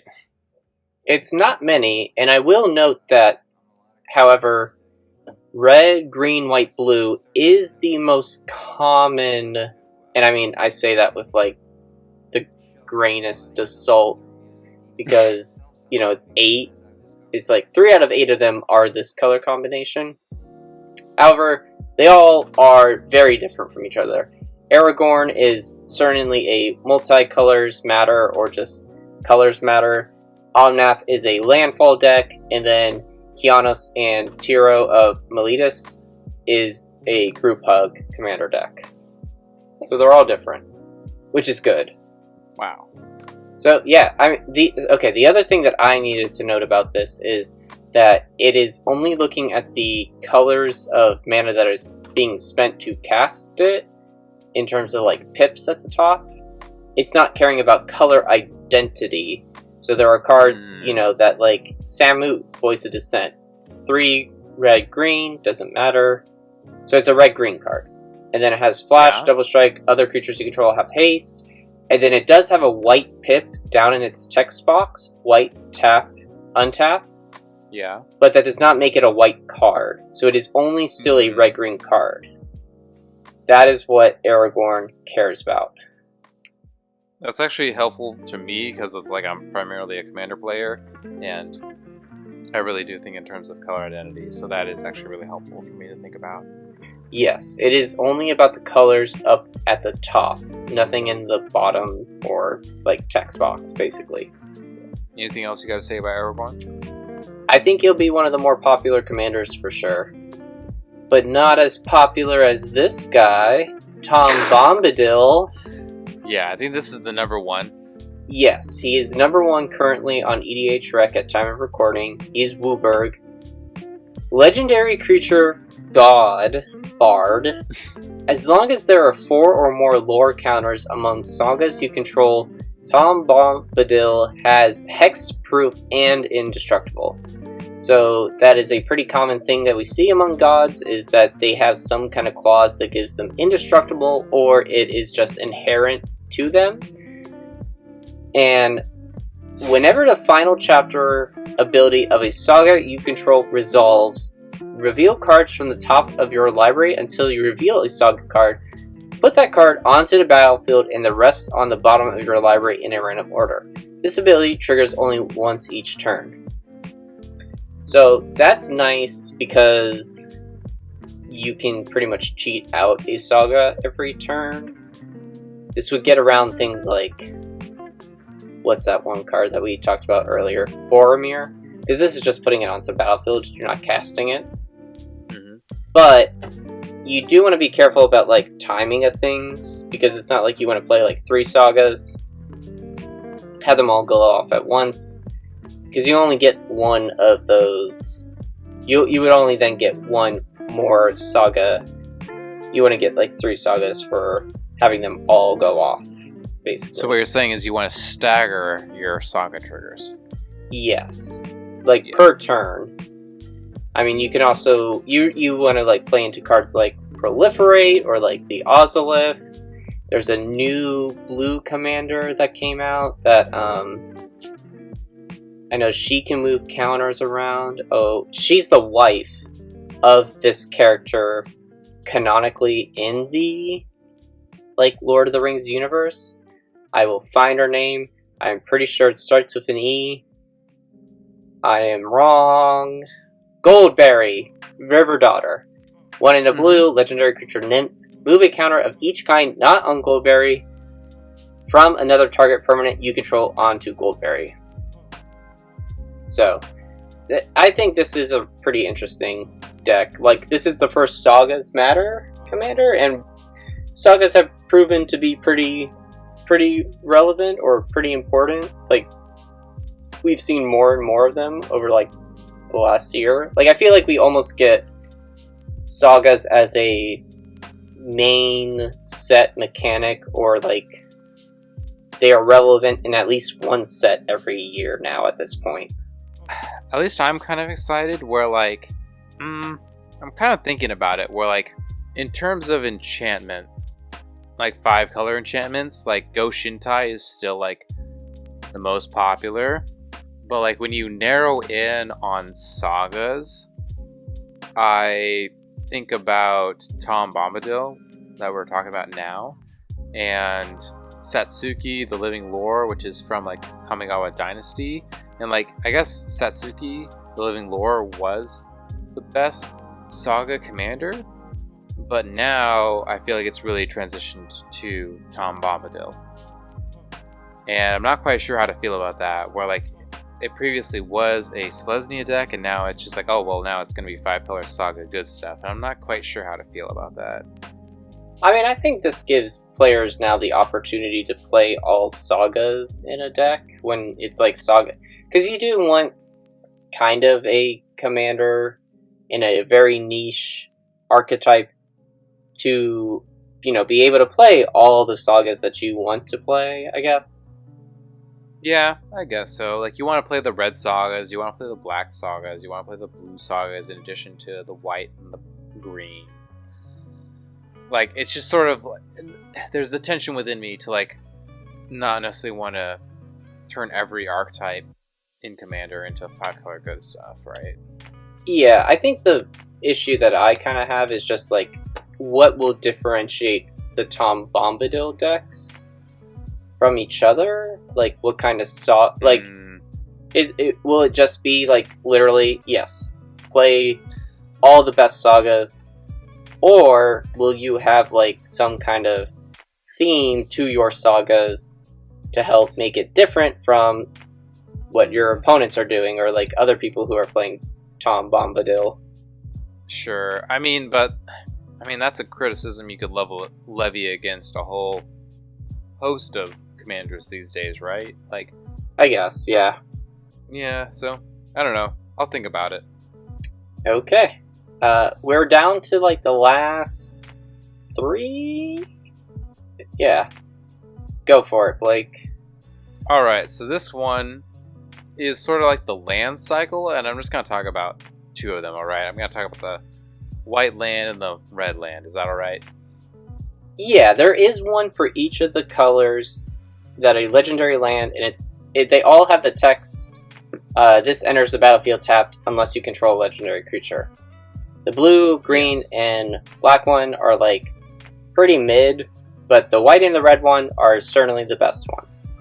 Right, so there's that ETB tapped unless you control a legendary creature clause, and then the white one says tap to add a white. And then there's also 1 and a white, tap. Draw a card, activate only if you attacked with 2 or more creatures this turn, which, in the right deck, you can totally do, and it's going to become like consistent card draw. And then there's the red one, again, there's that ETB tap unless you control a legendary creature, remember? So like your commander or something else. Tap to add a red mana. 3 in red, exile 3 cards from your graveyard, create 2 treasure tokens. So, Guy, sort of as you said, these are the 2 best lands in this legendary land cycle. The white one gives you card draw as long as you've attacked, basically, and the red one gives you treasure tokens as long as you have enough cards in your graveyard to exile, right? Yes, and just for reference, I guess, the black one makes you amass Orcs X, the blue one makes you Scry 2, and the green one makes you a food token. Right, but most decks don't care about that. Most decks in Commander care about card advantage and mana production. Yep, yes they do. So that's why these 2 are the most notable. Yeah, I think pretty good. I'm pretty excited from the white one, at least. I do recognize that the red one's pretty strong. I don't know if I'm going to run it necessarily, but we'll see. But I do like the fact that, like, we're getting better land cycles, is how I'll put it. Do you think that's true? Do you think, like, over the last couple of years we're getting better land cycles per set? Well, with at least... So, last year we got the Kamigawa Neon Dynasty lands, which those were legendaries. Boseiju was fucking nuts. Yeah. I mean, all of them were pretty good, relatively. Yeah, Odawara's really good. So this year, if this is like the land set that we're getting, I'd be pretty satisfied. I mean, the downside to running lands with extra abilities like this isn't that much. I feel like in monocolor decks, especially, and especially if, like, they're, the downside is, like, oh, they'll under tapped unless you control a legendary creature. Again, your commander's a legendary creature. Most likely, you might have that out, and you're going to be able to make sure this comes into play untapped, so not bad. When you look at these 2 land cards, Guy, is there a specific commander that you think of that immediately jumps out at you as like, oh man, this commander really wants these lands? Like, for me, I mean, I'm not 100% certain of this, but like, Magda, I imagine, probably wants Mines of Moria because it really cares about the number of treasure tokens you can generate. Yes. I think, just in like, you know, if I actually had to pick like a best one, I would say it's the Minas Tirith? The white one, basically. Because I could see just a lot of mono-white decks looking for a way to draw a card. This is going to replace War Room for me, basically. Because I feel like this is an easier condition to make than paying like 3 mana, tap this, and then, I don't know, pay 1 life and draw a card. This is just 2. Yeah. Make sure I attack 2 creatures. It basically says pay 2 mana, as long as you attack with more than 1 creature, you draw a card. Pretty good. Do you want to read this next one? Because I feel like prior to talking about the set, it seemed like you were higher on this card than I was, but I'll Sure. let you read it, unless if you want to read the last most notable card. No, I'll read this card so you can read the next one. Because I'll explain like why. So this next land is Mount Doom. It is a legendary land that has multiple abilities. Tap, pay 1 life, add black or red. So it's basically a pay land for Rakdos, colored entity. Then the next ability says 1 black-red, tap, Mount Doom deals 1 damage to each opponent. And then it says 5 red-black, tap, sacrifice Mount Doom, and a legendary artifact, choose up to 2 creatures, then destroy the rest, activate only as a sorcery. So, in terms of magic, that first ability is the most important, where it says tap, pay 1 life, add red or a black. So it's basically a Rakdos staple at the least, right? And then depending on what your color identity is, especially if like you're 3 colors and at least 2 of those are black and red, like you're probably also playing this, it is essentially a Rakdos pain land. It is essentially, depending on your color identity, it is now a Rakdos pain land staple, right? Yes. And then the 2 other abilities later down in the card are essentially small upsides, right? Yeah. It can be noted that, like, if you're a Sisay, like a 5-color Sisay deck, like you can tutor this land out because it is legendary, and you can do some weird shit to basically make this like your win condition. So that's a factor. You can also look at this last ability in terms of the Lord of the Rings lore, where like you're exploding the mountain, you are destroying a legendary artifact, in theory, like the ring, and like you are choosing 2 creatures, that being Frodo and Sam, and you're destroying all the rest of the world. And so it's very flavorful as well, and all that without having to do flavor text. It just works. The card works in terms of magic, the card works in terms of Lord of the Rings, the card just works. And I will admit, like in past episodes of this podcast, I have overlooked the lands, so I really wanted to make sure that this set and all sets going forward, that I did not overlook a card such as this. I mean, I think you kind of nailed it. Thanks. It's kind of crazy. So, okay, it's a board wipe on a land. That is nuts. It is. Like, yeah. It is, I guess, like, the only thing is, like, it does require the legendary artifact to be on the field, which I can't think of too many that aren't, like, the most common. However, like you said, if you're building your deck around this, I don't think that's going to be a problem. And you can choose up to 2 creatures. You can just choose one of your creatures and destroy everyone else's creatures. Or you can choose 2 of your creatures, I guess. Whatever. No, this card slaps. Like, yeah, it's pretty good. How much is it going for right now? I need to look this up. Because I feel like it is one of those cards where you're right. Like, it could definitely be... Okay, $5.50. Not bad. Yeah, it could definitely be a staple, or it is a staple, so pick it up now. Yeah, if you're only a Magic player and you play a Rakdos deck or maybe a 3-color deck that incorporates Rakdos, you probably want this card. Alright. Speaking of legendary artifacts, we had to do it. It's the One Ring. 4 mana. Legendary artifact. It's indestructible. When it enters the battlefield, if you cast it, you gain protection from everything until your next turn. Okay. At the beginning of your upkeep, you lose 1 life for each bird encounter on the One Ring. Okay, how do I get a bird encounter? Oh, tap. Put a bird encounter on the One Ring, then draw a card for each bird encounter on the One Ring.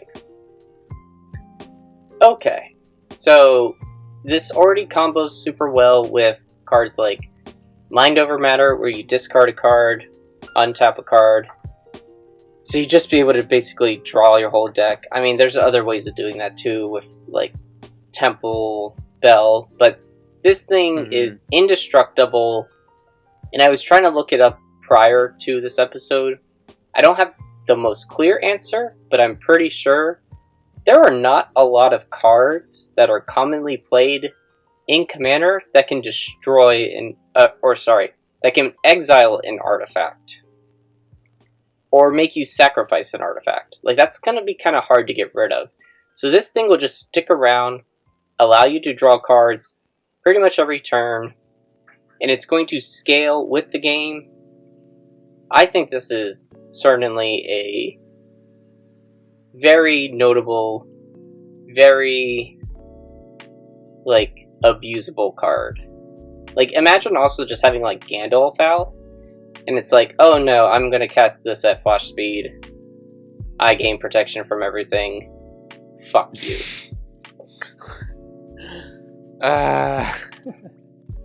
Yeah, I mean, as you kind of said, like, there's ways to abuse this. Like, you can increase your upkeep triggers. You can find ways to increase the number of bird encounters you have on this permanent. There's various ways to abuse this, and the fact that it's just like inherently indestructible makes it harder to remove. There are removal spells within the Commander format, but like the fact that it's indestructible inherently makes it a bit more difficult. Like, you got to use like a Force of Vigor, or like Forsake the Worldly, or some slightly more less common, like, obscure shit, right? Yeah, I'm like trying to figure out like what is the best way. Merciless Eviction. Yeah. I think this card is pretty good. I definitely bought one. Yeah, I mean, there's a reason why it's like the most popular 99 card from the set, right? Yes, and if it's not for flavor, it is also because it is just the most powerful. Or, not most powerful, but just like most generically good. Like, Orcs Bowmasters definitely does take some kind of like setup a little bit, but like it will do a lot of work. Whereas like this can just, again, like if nobody gets rid of this thing's gonna draw someone like 5-10 cards very easily. Alright, this isn't in the notes, but do you at all want to commentate about the fact that there is a 1-of-1 alternate art version of this card? Oh, Blake, it is in the notes. It's in the things I don't like about this set. Oh, good. So, yes, I'll get to that. Alright, I won't get ahead of ourselves. Alright, we'll move on to the next section, which is Universes Beyond and its impacts, which is kind of why we felt like this set was worth reviewing in the first place. Again, because it's like not just a typical set, but it's also a set that encompasses different IP, right? Yes, it is certainly the first of its kind, and currently, at the time of recording, it is the only set that we know of its kind.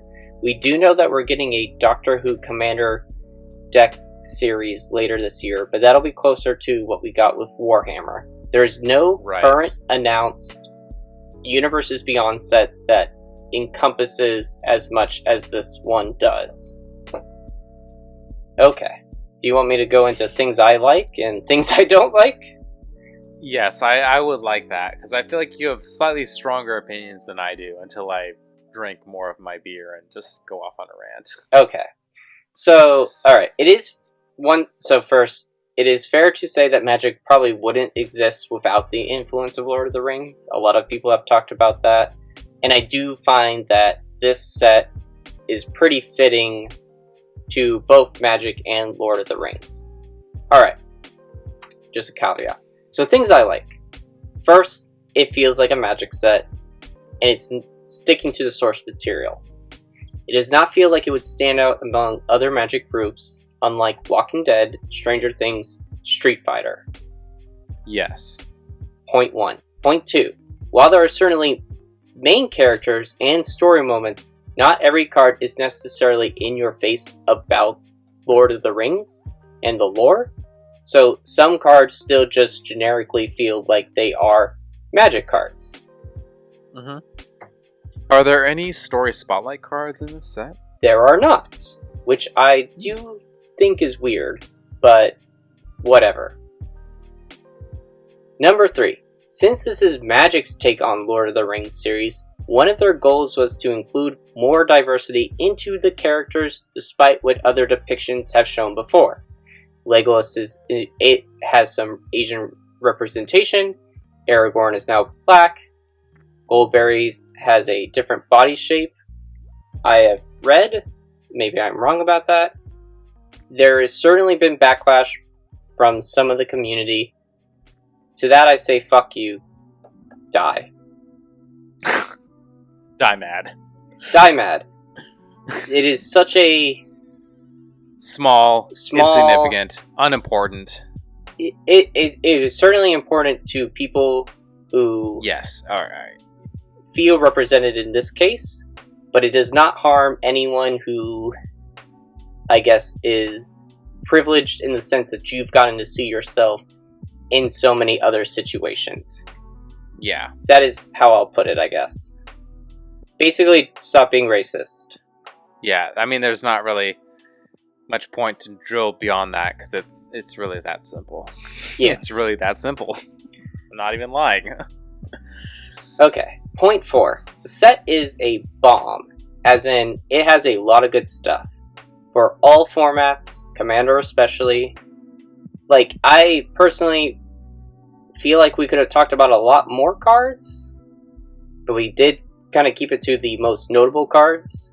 And there's a lot of cards that I plan on playing with an Avacyn, and like cards I want to play in Perforos. I now have the Hobbit deck, and I am definitely going to keep that and kind of expand on it in my own way. Might even just... I'm going back and forth whether I want to like make it a super strong food deck, or if I want to keep it Lord of the Rings themed, but like upgrade it with Lord of the Rings cards. Okay, point 5.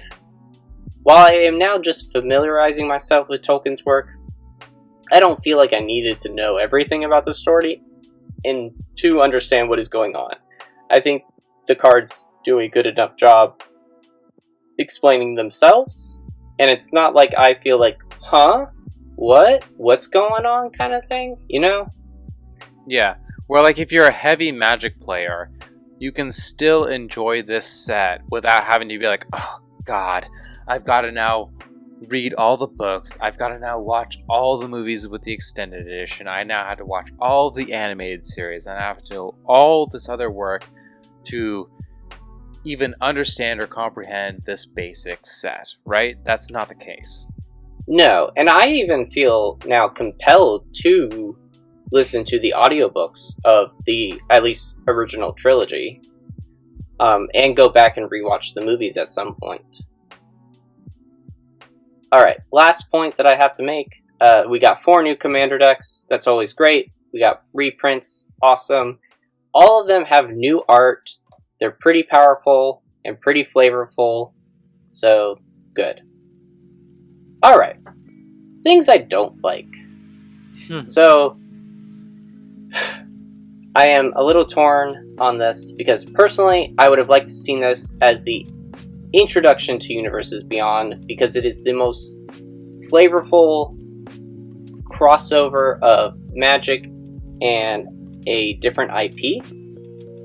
However, the way that they rolled out this set, with it being a full set and commander decks, that would have been a lot to take in with it being the first of its kind as well.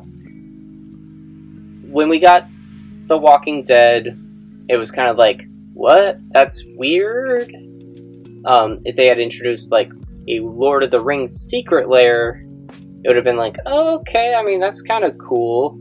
Like, it would have been a good introduction, but with Lord of the Rings being as big as it is, it did warrant its own set. Therefore, like, yes, it probably couldn't have been the best introduction because there was going to be so many. So I guess this point is more like I didn't like how Walking Dead was the first introduction, because it also kind of turned me off from the idea initially, whereas then now I'm like, okay, Universes Beyond has a lot of potential. I like this set a lot.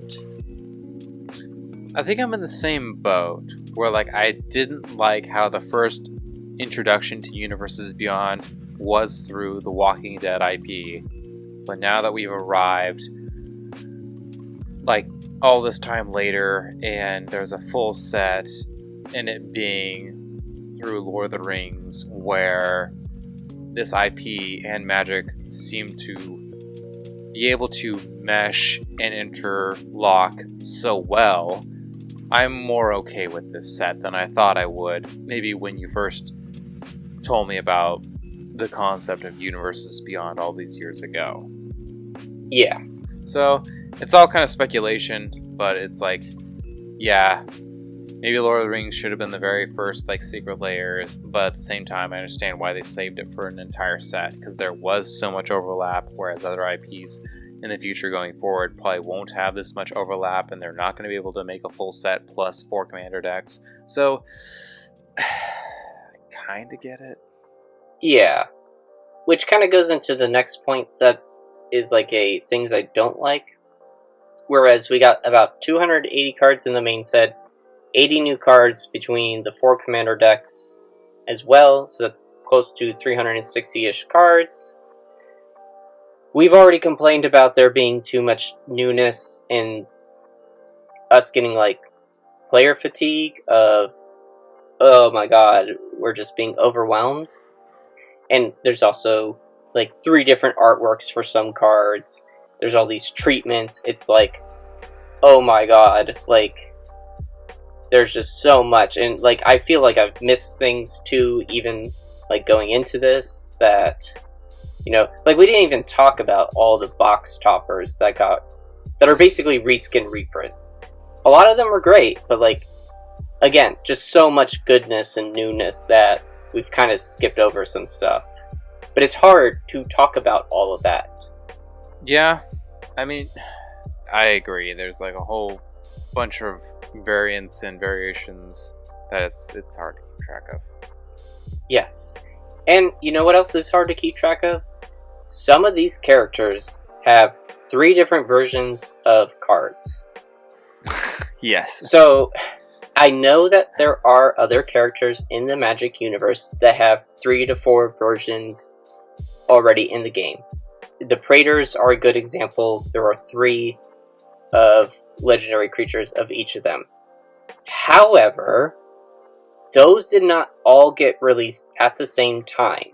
Those were spaced out enough where it's like, I can appreciate the new one, wait a bit, okay, I got another new one, wait a bit, okay, I got this new one. We literally got 5 Gandalfs in this set. He's the one I think got the most number of cards, whereas like some other commanders or like some other legendary creatures got probably like at least 2. Like, I think there's only a couple legendary creatures that only got 1 version of themselves. There's like 4 different Sams, 4 different Frodos, 3 different Aragorns, 3 or 4 different Golems. Like, it's just really hard now to like talk about the set and be like, oh, which one do you mean? Because there's a lot of them. Yeah, that's been one of the main complaints I've seen, where it's like, here's all these versions, and I mean, this is part of a bigger conversation where it's like, Lotsy are printing like 4 different versions of every single card, and there's like 400 cards per set, so there's basically 1,600 cards that I have to keep track of, and it's just like too much for me. Yes. Okay. This next point. The ring tempts you is an interesting mechanic, but is very unlikely to show up in future sets since it's so flavorful to Lord of the Rings. Between the main set of Lord of the Rings and the Commander decks, there are about 54 cards that say the ring tempts you. So 2 to 3 years down the line, are players going to get confused on how this works? Because, you know, it showed up once and then never showed up again? Like, I don't know. I mean, it'll just kind of... I guess this is something that I'm, like, worried about because... like, you know, if you don't play with it often, and then later down the line, it's like, oh, I play with this all the time, but you go up against someone who's like, wait, what does this do? How does this work? It's, like, already it doesn't seem like it's going to be the most relevant. Like, I think we talked about maybe 4 cards that said, like, the ring tempts you throughout our set. Like, that already tells you it's not going to be too relevant. Reprintability is a huge question of this set going forward in terms of Orcs Bowmaster, in terms of basically any card in this set, really. It's like, what's the reprintability of these cards? Because, as far as I understand, based on certain cards of this set, like some of them are like skinned sort of like the Ikoria Godzilla cards, where like there's the IP name and then there's the Magic the Gathering name as a subtitle. Like, the big question remains, what's the reprintability of these cards? Like, can we keep this affordable? Is the big question. Yeah, which, yeah, that does kind of get into one of the other points I have, is just like reprints versus the original designs of these cards. I feel like from what we talked about maybe one that is like probably format defining, Orcs Bowmasters. Some of these others are like, yeah, they're gonna probably see a notable amount of play, but if this is the only time you print these cards, then, you know, things are gonna get expensive real quick. So, like, how do you deal with that? And we don't know yet, like, what is WotC's plan. So, I hope that they handle it well. They've already talked about how they're not going to be able to do every single card getting a in-universes beyond. Because, like, with the Secret Lair ones, they do have in-universe creatures now that are, like, magic-flavored. But these are going to be trickier because it is, like, again, 360, 380 cards. It's a lot. You can't just do that pretty easily. You have to commission new art, find where to print them. That's tough. Alright. Last point of things I don't like. The 1-of-1 ring. There is a $2 million bounty on this card. And this is going to lead to a lot of field... Wait, it's up to 2 million? Last I heard was 1 million. Are you okay? I'm choking on water. Okay. Yes, it is up to $2 million. Fuck. Okay. Do you need a sec? No, I'm good. Alright.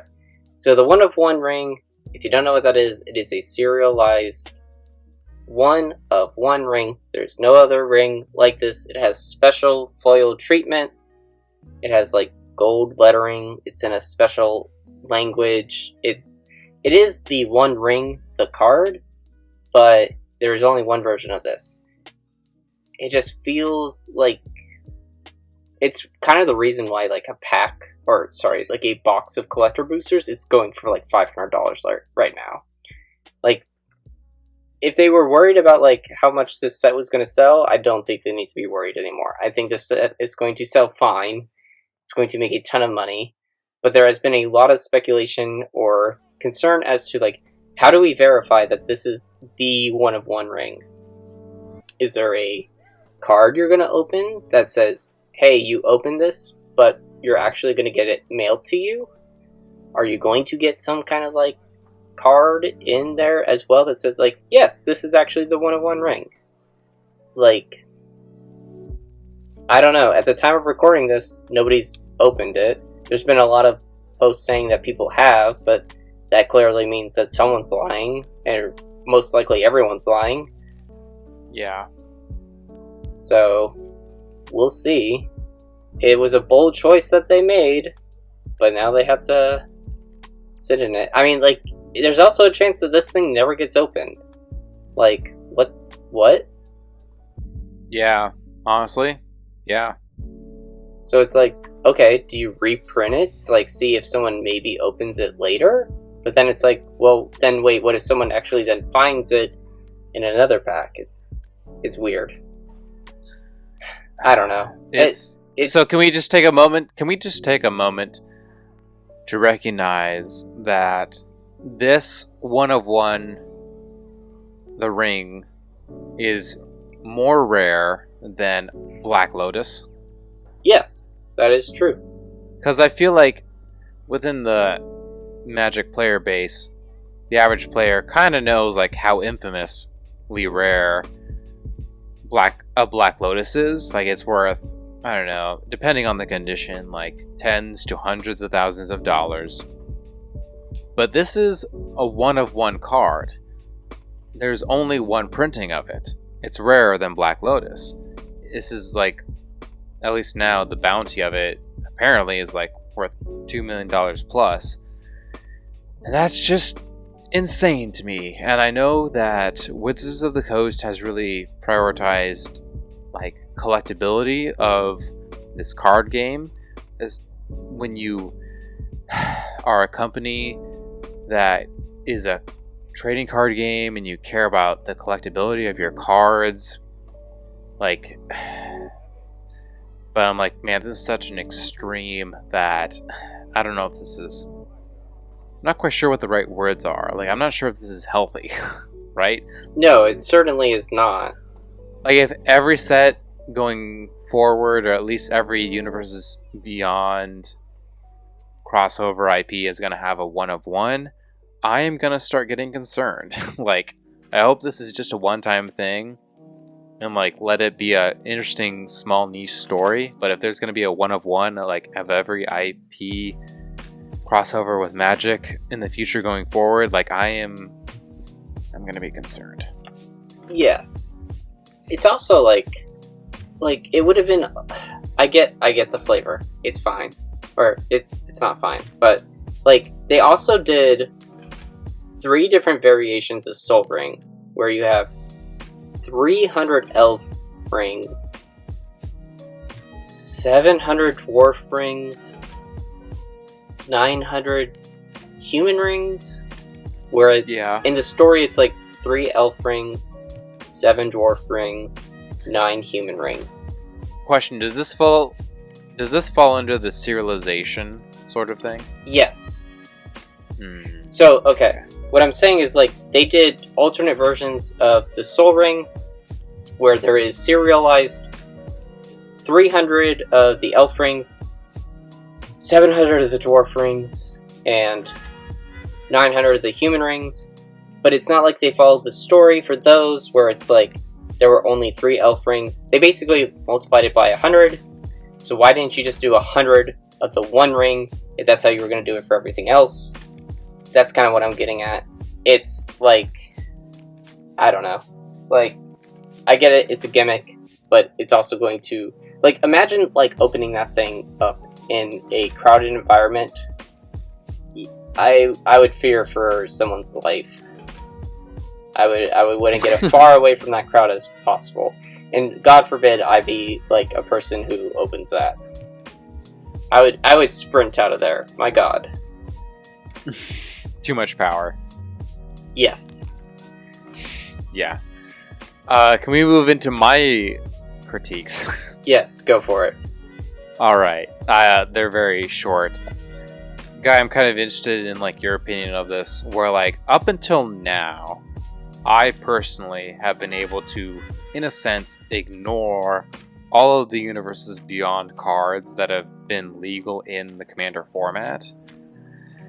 Like, as you've mentioned prior, there's been, like, The Walking Dead, there's been Stranger Things, there's been all these other IPs that have come and gone, but I've sort of been able to ignore them because it's like, oh, here's all these niche cards that, like, I can kind of ignore and not really care about in Commander. That's all been changed. This is a main set crossed over with Lord of the Rings IP, and by nature of being a main set, there's gonna be a couple of cards that at least some portion of Commander decks are gonna want to play, and we've talked about them in the earlier half of this episode, right? And so I'm now in a situation where, like, I can't really ignore these Universes Beyond cards any longer. Like, my Treefolk Tribal deck now wants to play all of these Ent cards that are technically now Treefolk.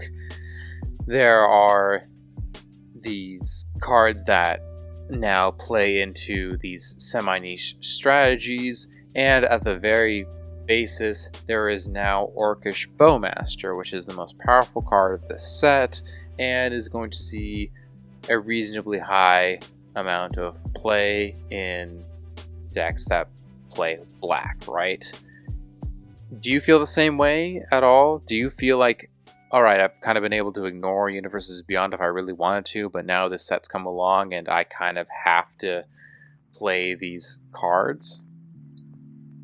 Kind of. I mean, if we don't include Lord of the Rings, prior to this, there's only one card that I've cared about in terms of Universes Beyond, which was Canoptech Scarab Swarm, but that came out when, you know, we've already been several sets into Universes Beyond. So I was like, oh, this makes a bunch of tokens, it's graveyard hate, this is kind of good for Perforos. So, you know, I've tested it, it's good, would keep it in the deck. But, like, that was one card. At this point now, though, it's, like, inevitable with the amount of cards that they are probably going to continue to print and the amount of cards that they're going to continue to print that I cannot ignore what they are doing. So, no, I feel like this is just the norm that I'm going to have to kind of get used to. I was just kind of curious if I was the only one that felt this way. The other sort of, I don't necessarily think it's like a negative critique, but I just sort of found it kind of interesting where, like years and years back, I'm talking about like during the 90s, like there was a Lord of the Rings card game released from like 1995 through 1999 as far as I can research, and it's unclear to me at least, but like WotC and this other company called Iron Cross Enterprises almost produced the game of Lord of the Rings together, and the design team was going to be headed by Scaf Elias of Wizards of the Coast, which, if you've listened to Mark Rosewater's Drive to Work podcast, you've heard of Scaf Elias quite a number of times and how pivotal Scaf has been to WotC and the card game as a whole. I just kind of find it interesting where, like, we're talking, we've traveled back in time and we're now in like the mid-90s, and card games are trying to pick up as just a notion, an idea, a fad, a staple in card game culture. It's not really been a thing that's existed yet, and the idea of like a Lord of the Rings card game like being produced, and like I know like the One Ring was made, and so it's interesting to see that version of the One Ring for the Lord of the Rings card game now compared to the one of one high, like most rare Magic card ever made. Magic's been around for like 25 plus years. Like it's now had a $2 million bounty. I'm just like, wow, a lot can change in 25 years. Yeah, and I think I even saw before this set got released that there is like another Lord of the Rings-esque trading card game being released, or... Is it like Digimon where they've like rebooted it a whole bunch of times? I don't know. I just saw Pleasant Kenobi tweet about it. I didn't look into it because I was like, that's weird. That I guess I should have, because it's weird that they would release something like that when you have such a big other game like this. Like, you would want to kind of like highlight the fact that you're creating your own new card game instead of like having the most popular trading card game come out with a set using your intellectual property. So then it's like, I mean, I don't know. Maybe they're trying to use the hype of Magic to then like jumpstart their new rebooted card game. But I feel like you would do that later after the hype. Like, you don't want to do it at the same time because then they compete with each other. You want to do it later when people would be like, okay, I want more Lord of the Rings, but you know, now it's like, oh, there's this card game that comes out a year late. I don't know. We're not businessmen. Business.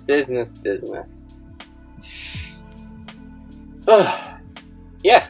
So, do you have any overall thoughts, or do you feel like you've said your piece? Overall, I think it's a well-designed set. I'm still not the happiest. Maybe I'm just a bitter old man in his 20s who doesn't really like all the overlap with all these universes beyond, but I feel like it's kind of beyond my control as an individualistic consumer. I'm still gonna do what I appreciate and find fun about the card game. Who knows what it'll be like in 5 to 10 years, but like this set and the cards that have come from this set aren't enough to make me stop playing the game. No, and again, like, if you think about like in terms of like how many cards we're going to get per year with Universes Beyond, it's probably going to take up maybe 20% at most. We're always going to get the 4 major IPs, 4 major standard sets. That's also going to have commander decks. There's probably going to be some supplemental set throughout the year. So there's still plenty of like magic coming. It's not like Universes Beyond is going to take over anytime soon. I would be concerned if we got to the point where it's like a 50-50 and it's like, oh, why aren't we creating more Magic content? And then I'd be even more concerned when it got to the point of like more Universes Beyond than actual Magic properties. That's fair. Yeah. But overall, I've said my piece for the rest of this episode. Alright. Well, we've said a lot. It's been a while. But we are the Wizard Staff Podcast. You can listen to us on iTunes, Stitcher, Spotify, YouTube, and anywhere else you can listen to your podcasts. Make sure to leave a like and review. You can follow us on Facebook, Instagram, and Twitter at WizardStaff101. Send us an email at thewizardstaff101@gmail.com if you want to bitch and complain about how stupid we are. Thank you very much for listening. We hope you have a great night. Godspeed if you find the One Ring. And we'll talk to you soon. Peace. Peace out.